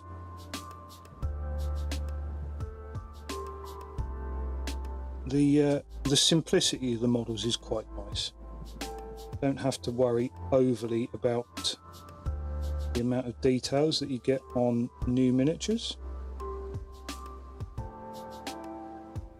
My take on it is that the new miniatures are fantastically detailed. They're beautiful for what they are, but I don't have the skill to paint them up in anything less than a million years. So all that extra detail is absolutely wasted on me because I'm not a studio painter. That's just my take on it. I know people will say, oh well, but you don't need to paint it, and I'm like, yeah, but if you don't paint it and it's there, somebody will point it out and go, well, why didn't you paint that? So this level of detail is absolutely perfect for.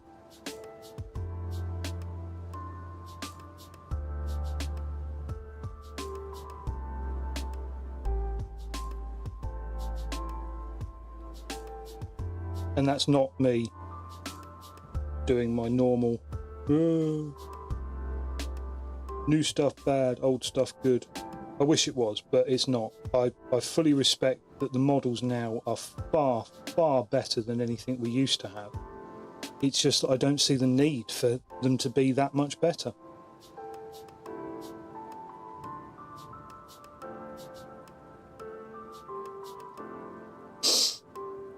Less likely someone say you didn't paint it enough. Meh. I don't know. The miniature painting world can be quite highly critical, to be fair. The very fact that I'm using like products that I am, like contrast paints and things like that, is enough to, I mean, put me on people's kill on sight list if they ever log into the same game as me, for example. You know, oh my god, that guy uses contrast paints, kill him now. Yeah, it's a sad state of affairs, but I wouldn't be surprised if, you know, somebody was to turn around and go, oh, actually you missed out that bit, there's a bit there that you didn't paint. Or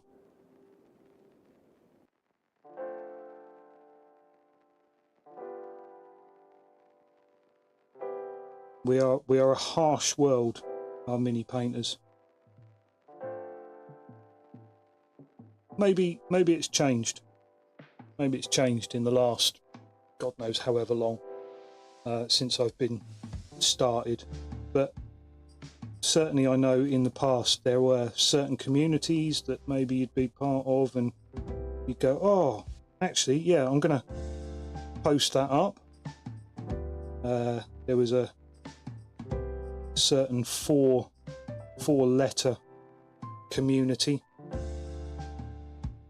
The website was a four-letter word, and you'd post your work up there, and you guarantee there would be some comments from people who were, you know, who never listened when their mother said, if you can't say anything nice, don't say anything at all.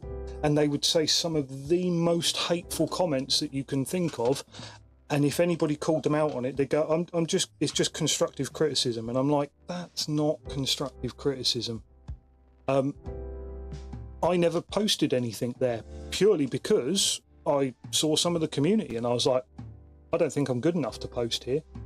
And I don't want to have the shit ripped out of me because, you know, somebody else thinks that I'm not good enough to post here. So, like I say, it could be very, very different now. I've for a long time now, all I've done is sat on the periphery. So I've looked at essentially Twitch streams of painters, and honestly, the community of Twitch streamers for painting is absolutely incredible. As far as I can make out, there is none of that. There is not a single horrible word amongst them. Maybe I've been in the wrong streams and it might still be the case, but it certainly feels a lot better than it used to be. I have just realised that I have entirely forgotten to do, you know, while we were talking about missing parts of a model, I've entirely forgotten to do the fur on his shoulders. And I'm thinking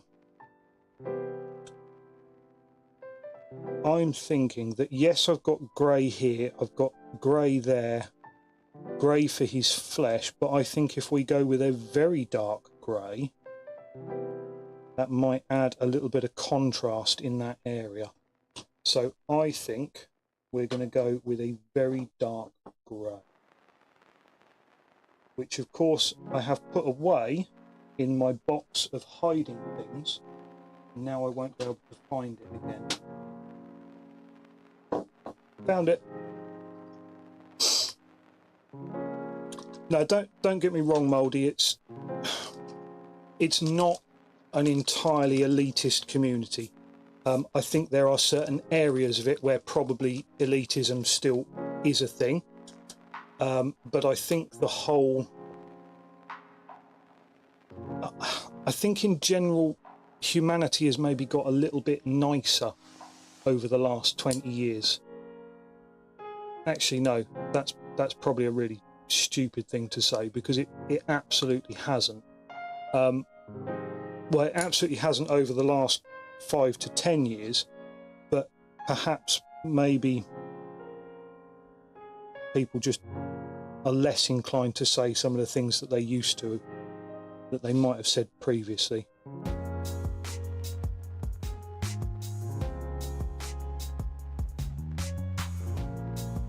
I don't actually know of any animal with really dark fur like this, but it is a fantasy game, so maybe his mum killed a shadow wolf or something and sewed it into his cloak.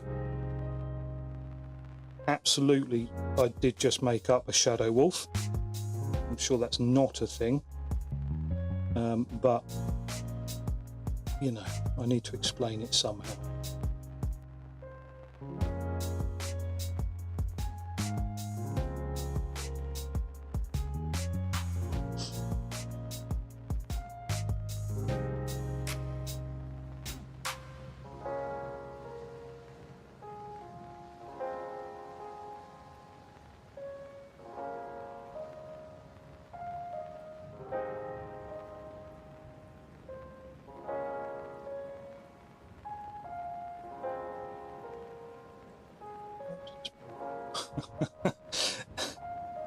Yeah, I mean, that's certainly a possibility. certainly a possibility. I think it's just unfortunately a case that there have been certain things that have happened in the last 10 years that have made nasty people feel that it's okay to be nasty in public again. That's all I can attribute it to. I don't think it's I just think we've had an unfortunate series of events.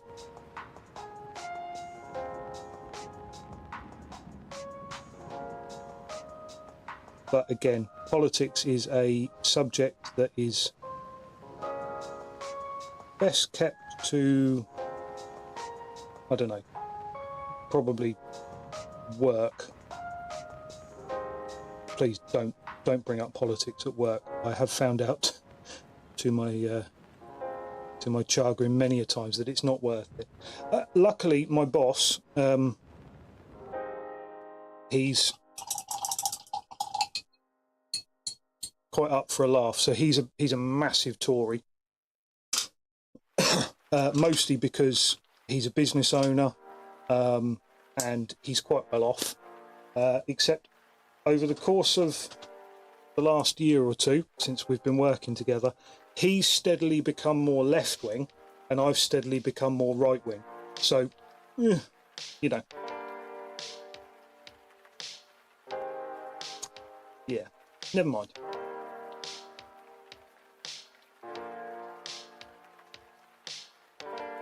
Right. That's it, folks. We have completed another set of models on stream. We have our carrion crawlers. We have our gnolls. And we have our storm giant, big boy. I don't know that that's his name, but there we go. So our gnolls are looking beastly with their little hyena spots and their strange orange mohawks. Our carrion crawlers with their little eye stalks and their weird fun sacks, or whatever they are. I'm not convinced what they are. And our lovely storm giant to go with his brother. We'll call these guys Chaz and Dave. And if they ever come up in a campaign, I will stick to that. I'm more than happy to run with that joke. Right, there we go. Now it means we need to pick some more models. When I say pick some more models, you're not getting free range. Thank you very much. I very much appreciate that. All feedback is good feedback, apart from the stuff that's bad. Okay, so, like I say, you don't get a free pick because I would like to paint my kobolds. This is one that I did previously. Very, very simple. They are the tiniest little models. They are stupidly hard to hold on to, but it does get across the impression that that is a little red dragon monster. Fine. These guys are from the same sort of era as that one, and they are just as bad a sculpt. Somehow, you know the scene from Iron Man where the hammer bot twists itself round and breaks the spine? He's doing that. Look at him. His feet are facing one direction and his body is facing completely the other. I assume whoever sculpted it thought they were being really cool and dynamic, but it just looks a bit weird. So I've got 3 of those dudes. I've got a kobold shaman who should be quite cool to paint up. And then we've got these guys, which are a slightly more modern take on kobolds, but they are going to get they are going to get much the same sort of paint treatment. They're a little bit finer, a little bit more delicate, but they are a much nicer sculpt. So they're going to be very, very quick and simple to paint, but they are what we're going to do. Obviously, they are a bit flippity floppity. It's quite all right because these are quite flexible PVC models. There's a little archer there as well, who I think is very cool looking. So we're going to paint these guys, but if anybody would like some input on a big guy to go with it, we have one of these two trolls. One of them is going to be a slightly darker colour than the other. We have an ogre and a zombie dragon. Very, very small zombie dragon, but he is there. So I don't know how to do a poll, and I'm not going to do a poll, but I am just going to go and nip and get a drink. And in the meantime, if any of you have any suggestions on which one of the big guys that you would like to see, then let me know, pop it in the chat, and we'll see if we can pick one. And I will be back in just a moment.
Okay, Mouldy, no problem. Thank you very much for dropping by. It is really appreciated. It's nice to have somebody in the chat.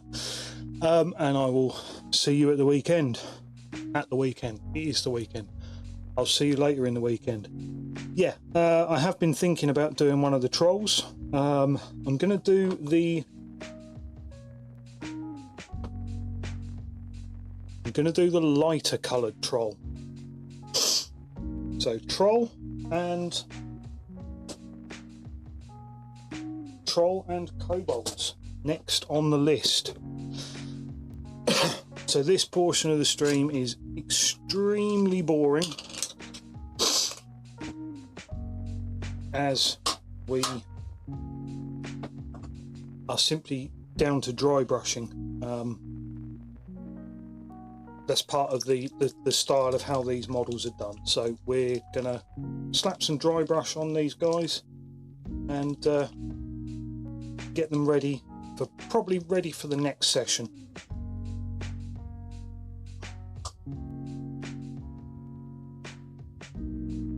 Okay. This is a very simple process of put a whole load of paint on the brush, and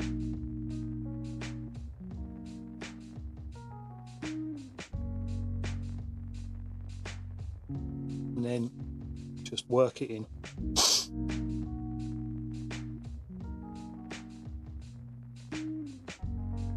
These nice simple models do take to these simple painting techniques really, really well though.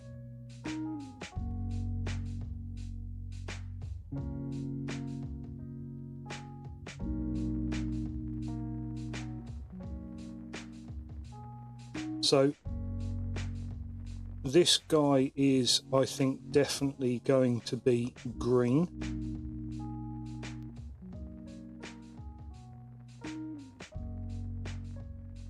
I think a nice simple green troll, not necessarily simple but traditional green troll, back to regular old troll values.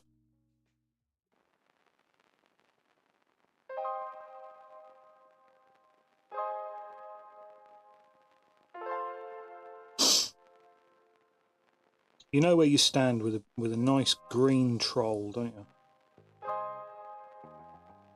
None of these silly Nordic blue ones.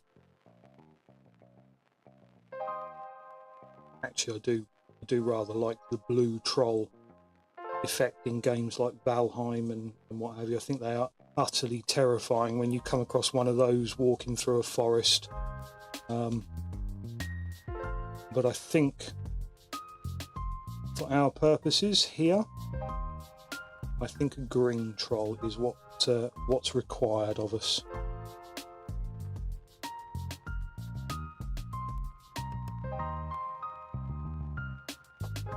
Now, as per usual, these have been painted with a zenithal spray effect.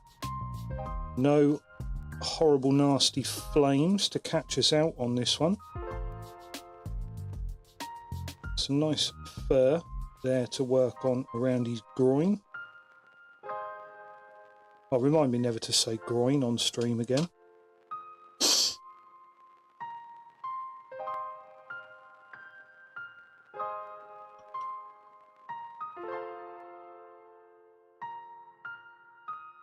Oh, bit heavy there, to be fair.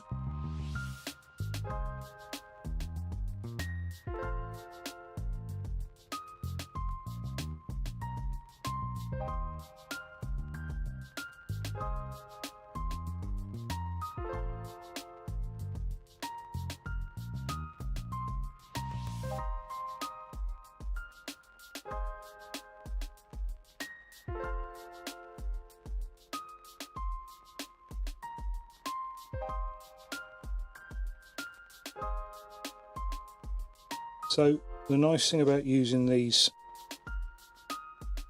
bases is that it stops the paint going all chalky on your brush. It stops your brush from drying out too much. Ironically, with it being called dry brushing, you don't actually want the brush to be too dry.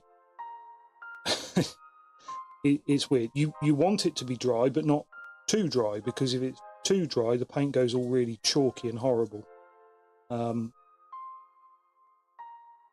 So yeah, right, that looks like we've got the most of it, and we shouldn't have too many spots where that zenithal works against us. So I'm quite happy with that one. Now we're going to carry on and do the entire crop. So we've got our kobolds as well, but thankfully, because they are teeny tiny little bastards. They're not even really worth me putting in the paint handle. So I'll just accept the fact that I'm probably going to have painty fingers from now until forever.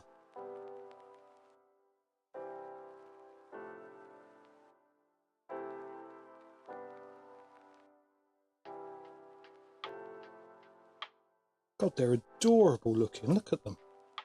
Look at him. He's absolutely adorable. Oh, thank you.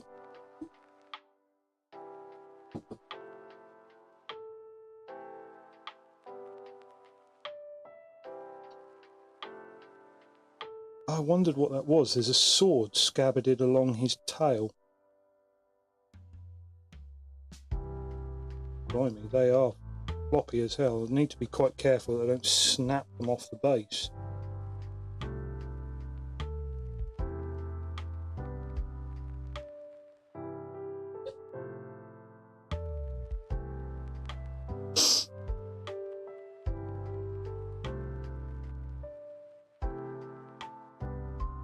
So anyone who is just joining us, we are having a nice little session of painting D&D minis. Now these are D&D board game miniatures. Nice, well, for me at least, a nice cheap source of fodder ready for my campaigns. And some nice simple miniatures ready for painting. We go about it quite simply, quite cheaty.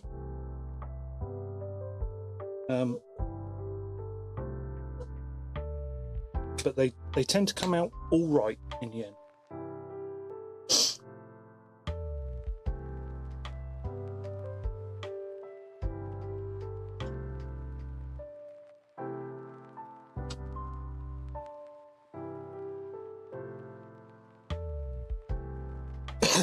So currently we are working our way through the dry brushing stage.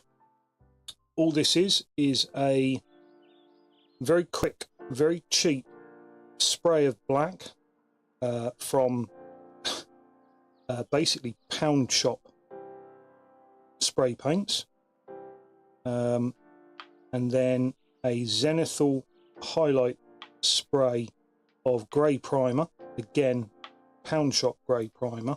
You will start to notice a theme here, and then we finish them off with contrast paints. It's essentially it's slap chop,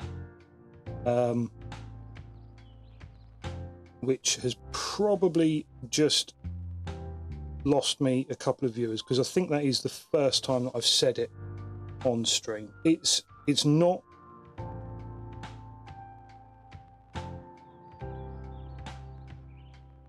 something I'm proud of, but that's how I'm painting them. And it's for me, it's churning figures out at a rate of knots that I haven't done in donkey's years.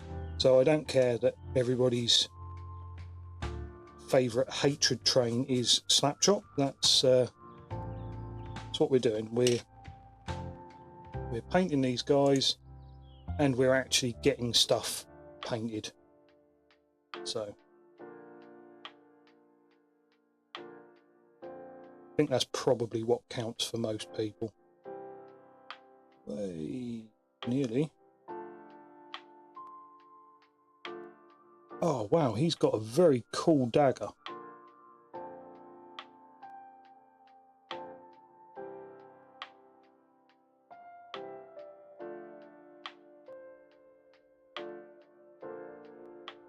Now, my kobold bodies are going to be red to match in with the kobolds that I've already done. I do love some kobolds.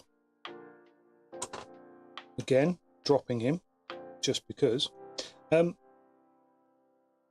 He's a kobold magic user, kobold mage, a kobold sorcerer or something. So So what colour cloak do we reckon he should have? I don't know. I'm finding that a bit hard to tell. Right, and now we've got these tiny floppy fellas. Good luck getting a dry brush on those, Fluent. That's gonna be pretty hard. Yeesh. Well, they are just about taking the paint. My word, are they some floppy boys there? That's not very dry, is it?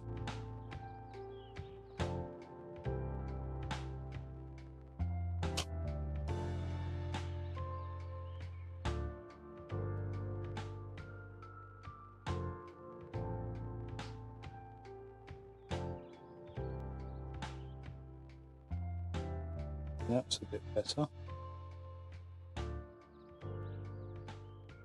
See, there's a difference between dry, and then there's too dry,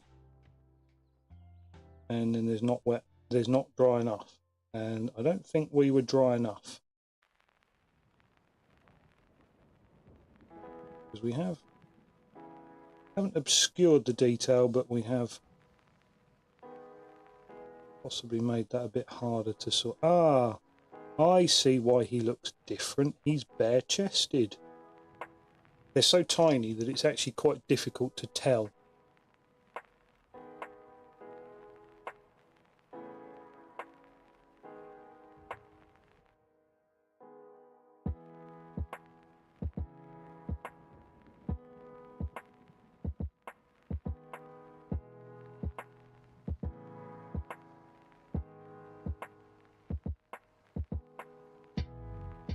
Thankfully, since I've switched,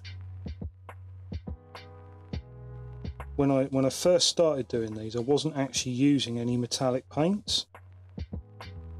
Thankfully, since I've switched to using metallic paints, I don't need to worry quite so much that sword is incredibly fragile and looks like it wants to snap every time I try and dry brush it, because I don't need to dry brush it. I can simply paint it silver and then wash it with Agrax, obviously.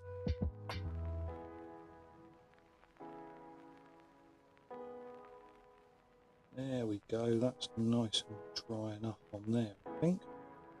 See, these dudes actually have a little bit of armour on them, but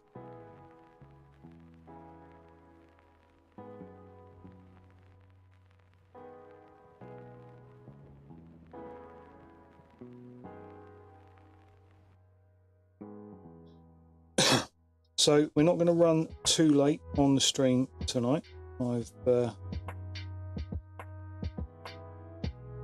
would like to spend some weekend with my family, and D&D on Sunday, it can play a bit of havoc with that. So what I'll do is I'll get all of these dry brushed. Well, I've only got one more to do, and we might get a colour or two on them, or I'll tell you what we might do. We might find a base coat for our troll and get him started, because that is going to be an impressive model that I imagine might actually reward a bit of freehand or a bit of actual highlighting. So, although I haven't really got much in the way of green, so it will just be adding white to something, or bleached bone, or wraith bone as it's now called, I think.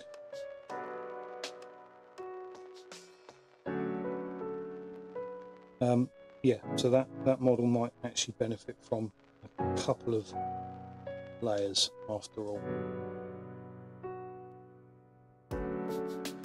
Right, that's our kobolds done. Unfortunately, I do have to just nip and rinse out this brush, because a dry brush, you can't rinse it out in your pot. It just doesn't work. So I'm just going to nip off and clean this. So I will be back with you guys in just a moment.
Hey there folks, I'm back again. Now, let's have a little look at our contrast paint colour picker.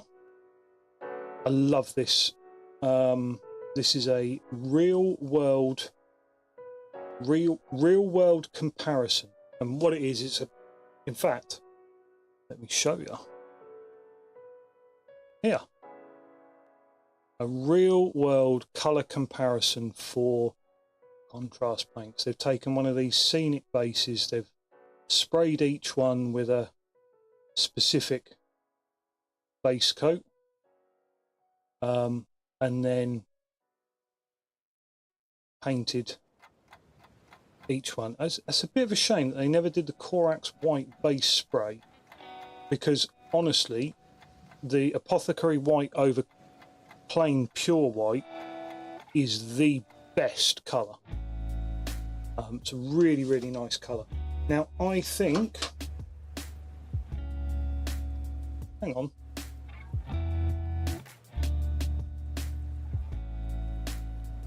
Ah, there it is.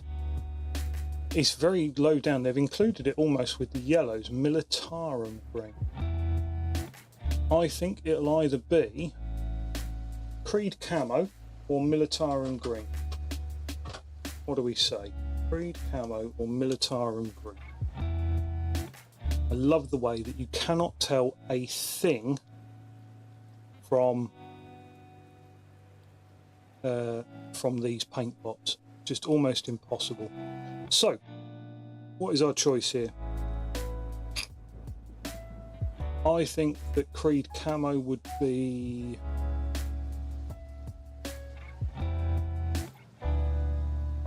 What it might be a case of doing is Militarum green first and then coming back in the shade spaces with... In fact, I think that's what we're going to do, folks. I think that's what we're going to do.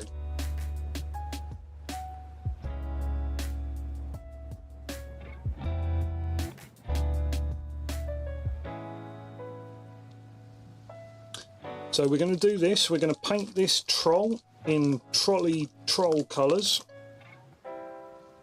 And then that's it. That'll be it for the stream. So fair warning.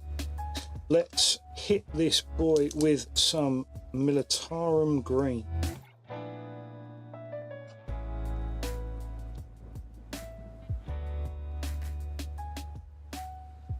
Slather it on, get it in there nice and thick and creamy and goodness. There we go. Some more words to add to the never to be said on stream again. Nice and thick and creamy.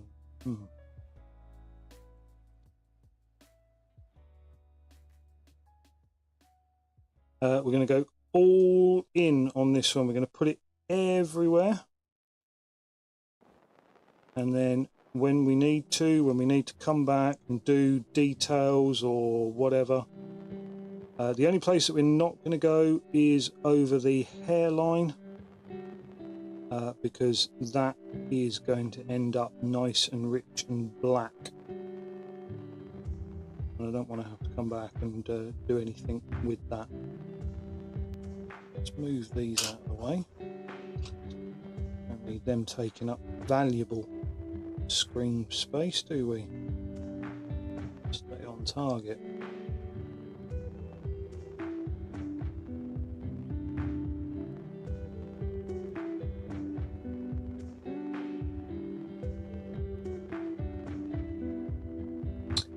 Oh, I see. That's a sideburn. Got ya.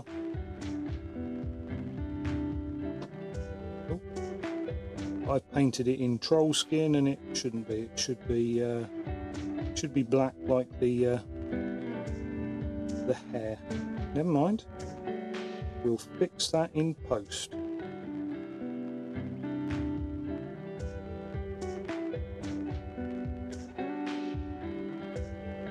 Top tip, don't forget to paint up your troll nostrils. That added sense of realism. Make sure that you get up the nostrils.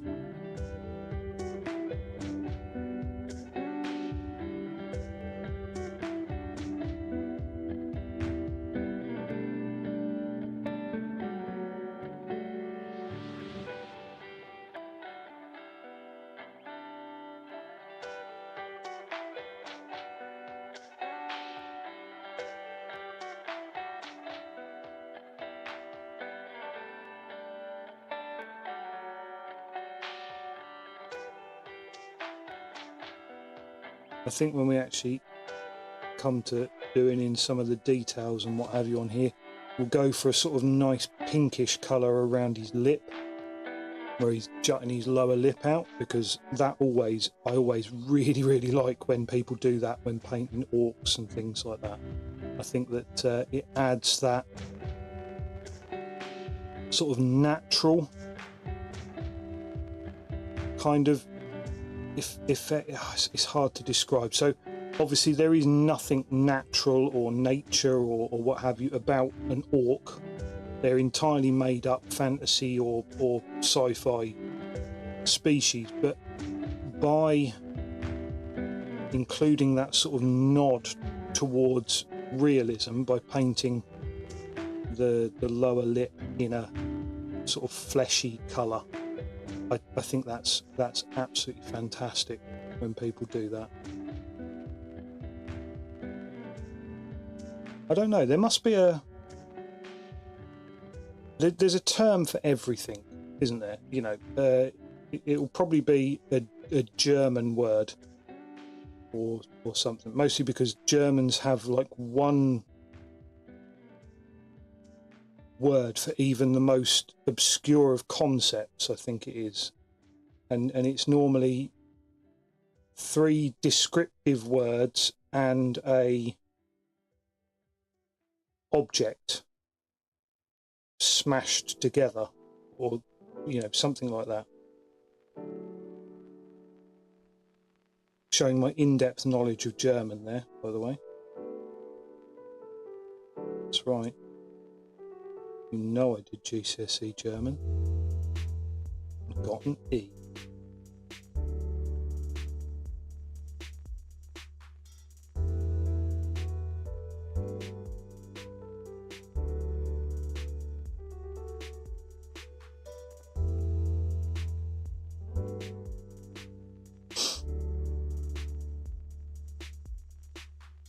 Mind you, I got an E because they weren't allowed to leave my mark ungraded, because apparently the school was failing at Ofsted languages at the time, and so they were forced to mark everything, even if it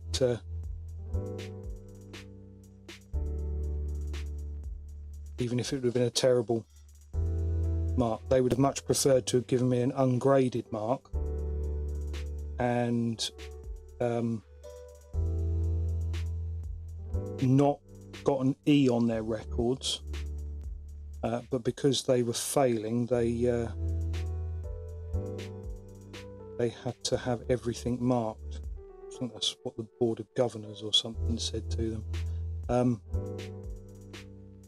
Obviously I only found out that later on, but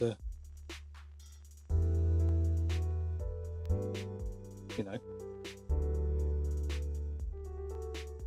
it was nice to be appreciated.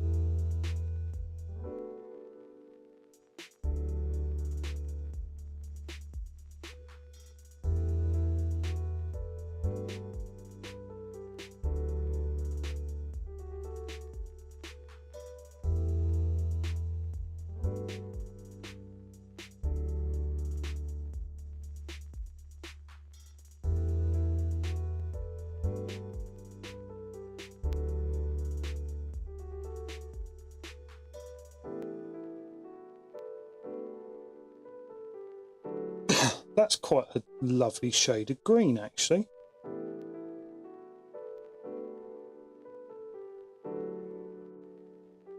It's a very sort of natural, fleshy green, isn't it? I must tweak the white balance on that camera at some point, because that's looking a lot bluer on there than it is on to my eyes. Unless I need to adjust the white balance of my eyes, which is a worrying thought, because I'm not sure how I would do that apart from staring directly into the sun. Well, that's more going to be the yellow balance, isn't it?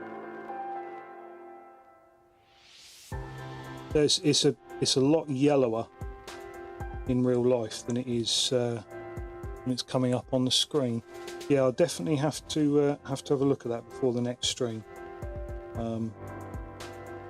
Because God forbid you think that I've used too blue or green on my troll. You're probably all sat there going, "Oh my God, look at this idiot! He's painting it a really bluey green." Ugh.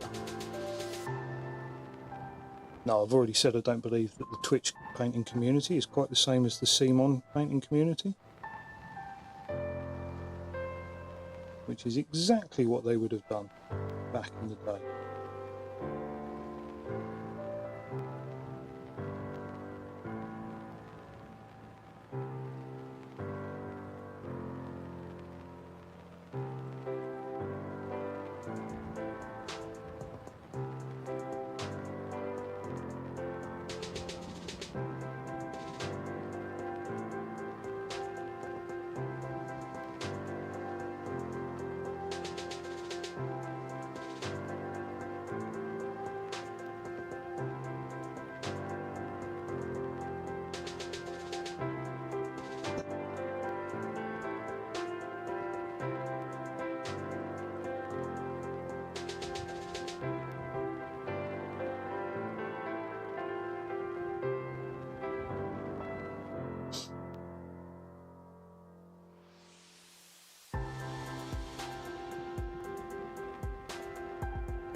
Okay, nearly there. Nearly done our Hulk.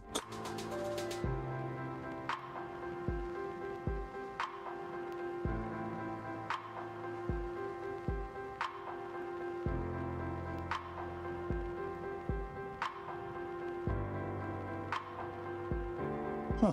I suppose, yeah, when you think about it, a green troll is basically just a slightly more intelligent, slightly less strong Hulk, isn't he?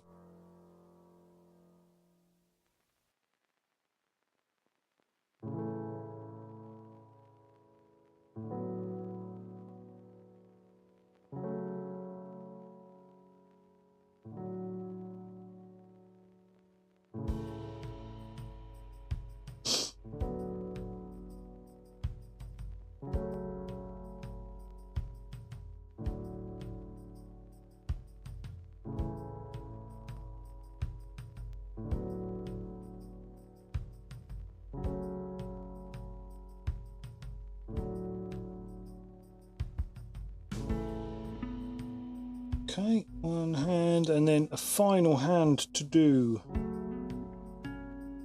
There we go.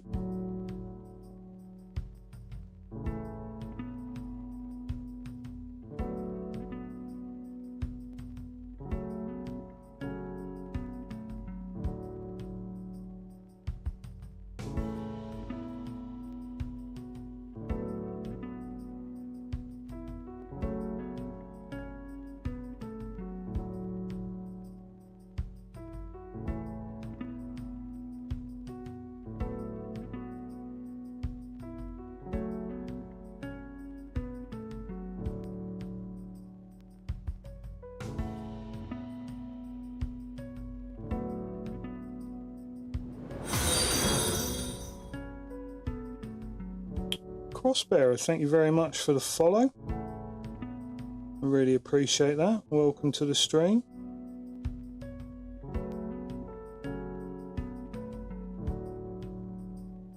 Alright, there we go. So that is a nice simple green colour. Like I say, it's definitely a much bluer green on there than it is here in real life under these lights. This has got quite a yellowy tinge to him here in front of me, which is what I was after. Now, before that totally dries, it's going to have dried a little bit, but before that totally dries, I'm going to break out.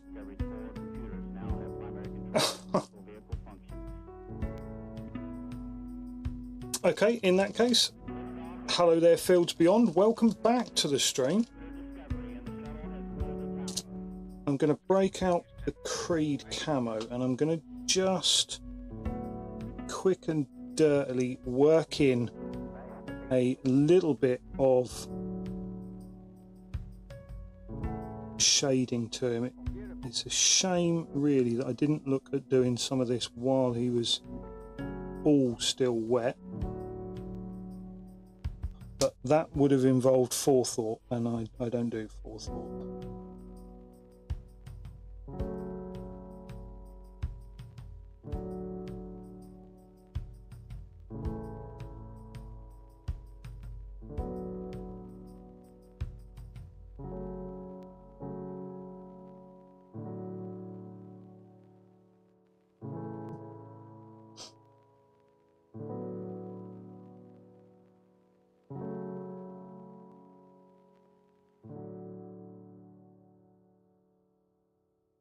All of these bits, yeah, there'll be boils and warts and all sorts on his skin, unfortunately. So if you're squeamish, that's no, they're not too bad. It's not like we'll be going into super detail with everything. But yeah, this guy is a troll, and therefore he will be trollish and ugly.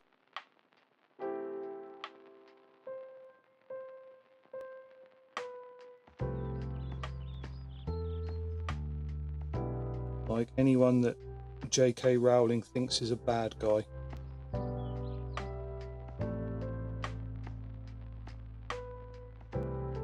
Oh.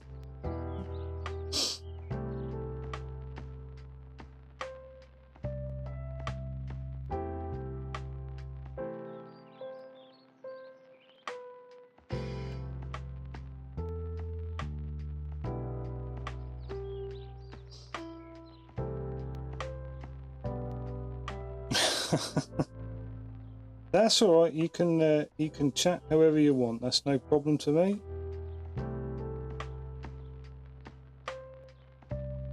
Right, there we go.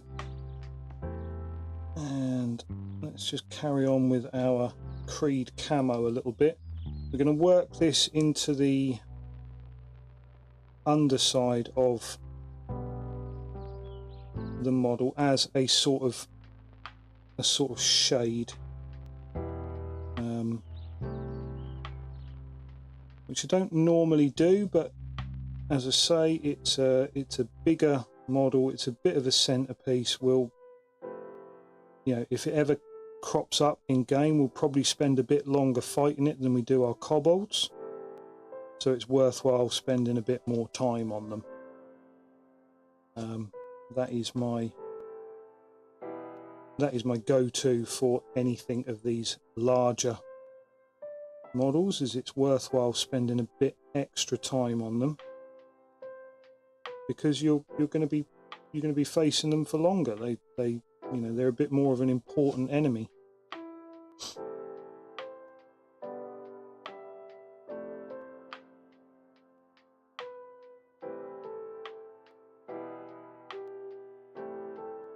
As you can see, we're working that shading in.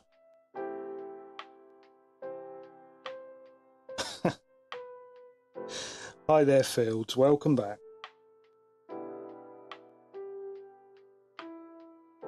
So, how are you? I hope you've had a lovely day. How is it in... where did you say you were? Oh, I'm sure if he's that bothered, he can delete it. It takes 2 minutes to unfollow. Well, it doesn't take that long even.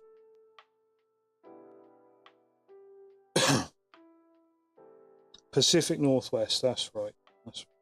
Pacific Northwest, that would put you... Washington State? That sort of area? That's Pacific Northwest, isn't it?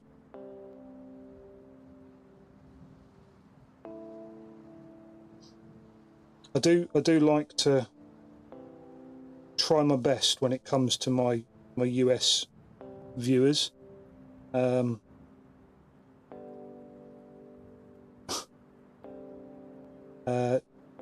Just because it's nice to practice your sort of geography and what have you.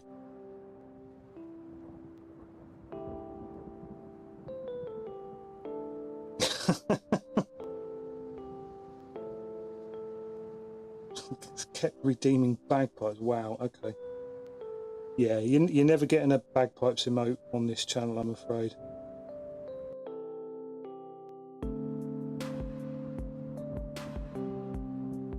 I think that's that should normally be accompanied by the "No True Scotsman" statement as well, I think.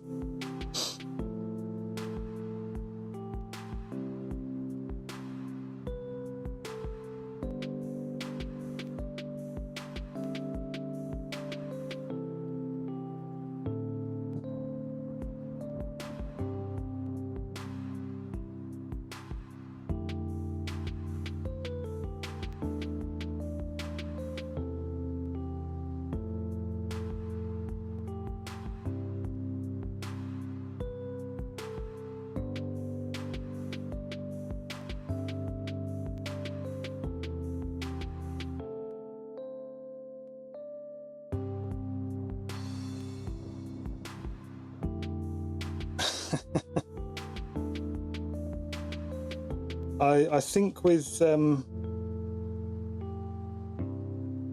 with America, what you do have to remember is that it's a case of, yeah, the rest of the world doesn't realise quite how big it actually is. It's colossal. It's huge. It's most of Europe can't contemplate the idea of travelling for 10 hours and still being in the same country, let alone state.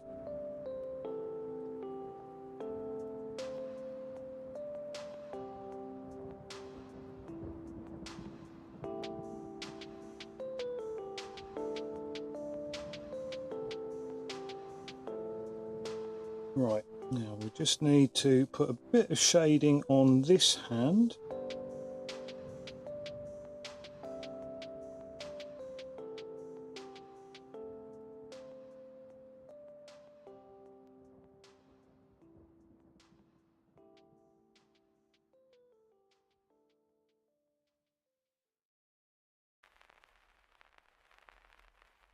There we go.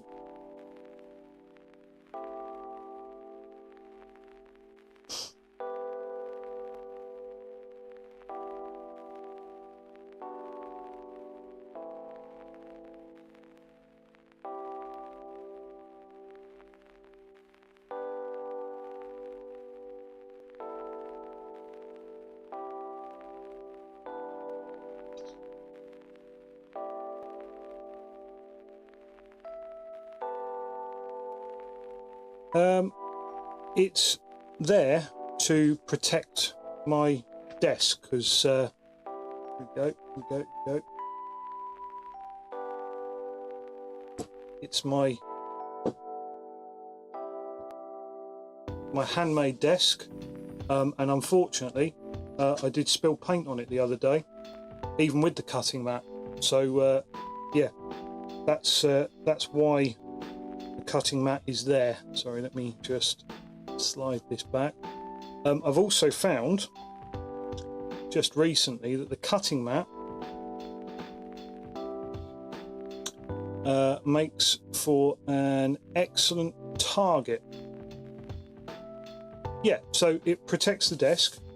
I do actual modelling as well, so I cut on it. But also that is my target spot. So if you ever hear me go stay on target, it's because I realised I'm over here and nobody can see the model. So bring it back up here and it's dead in the centre of the screen. So yeah, that's why I have it. Right, it is getting on. It's quite late here, so I am going to in that case I would highly recommend one of these. They're not very expensive. They're what you call a self-healing mat, so if you do cut on it, this will sort of bind itself back together, although this one I think is actually quite cheap, so it's probably not a good self-healing product. But yeah, so when you're painting, you just make sure that you are dead over the center, and that the center is in the center of your screen basically, which mine isn't, so I need to come that way a little bit, and then like so, and so there he's in the middle of the screen, so when I'm painting everyone can see what's happening. So yeah, that's something I've been working on, you know, as I progress the stream a little bit, making sure that I'm in the center. What I have planned on doing is the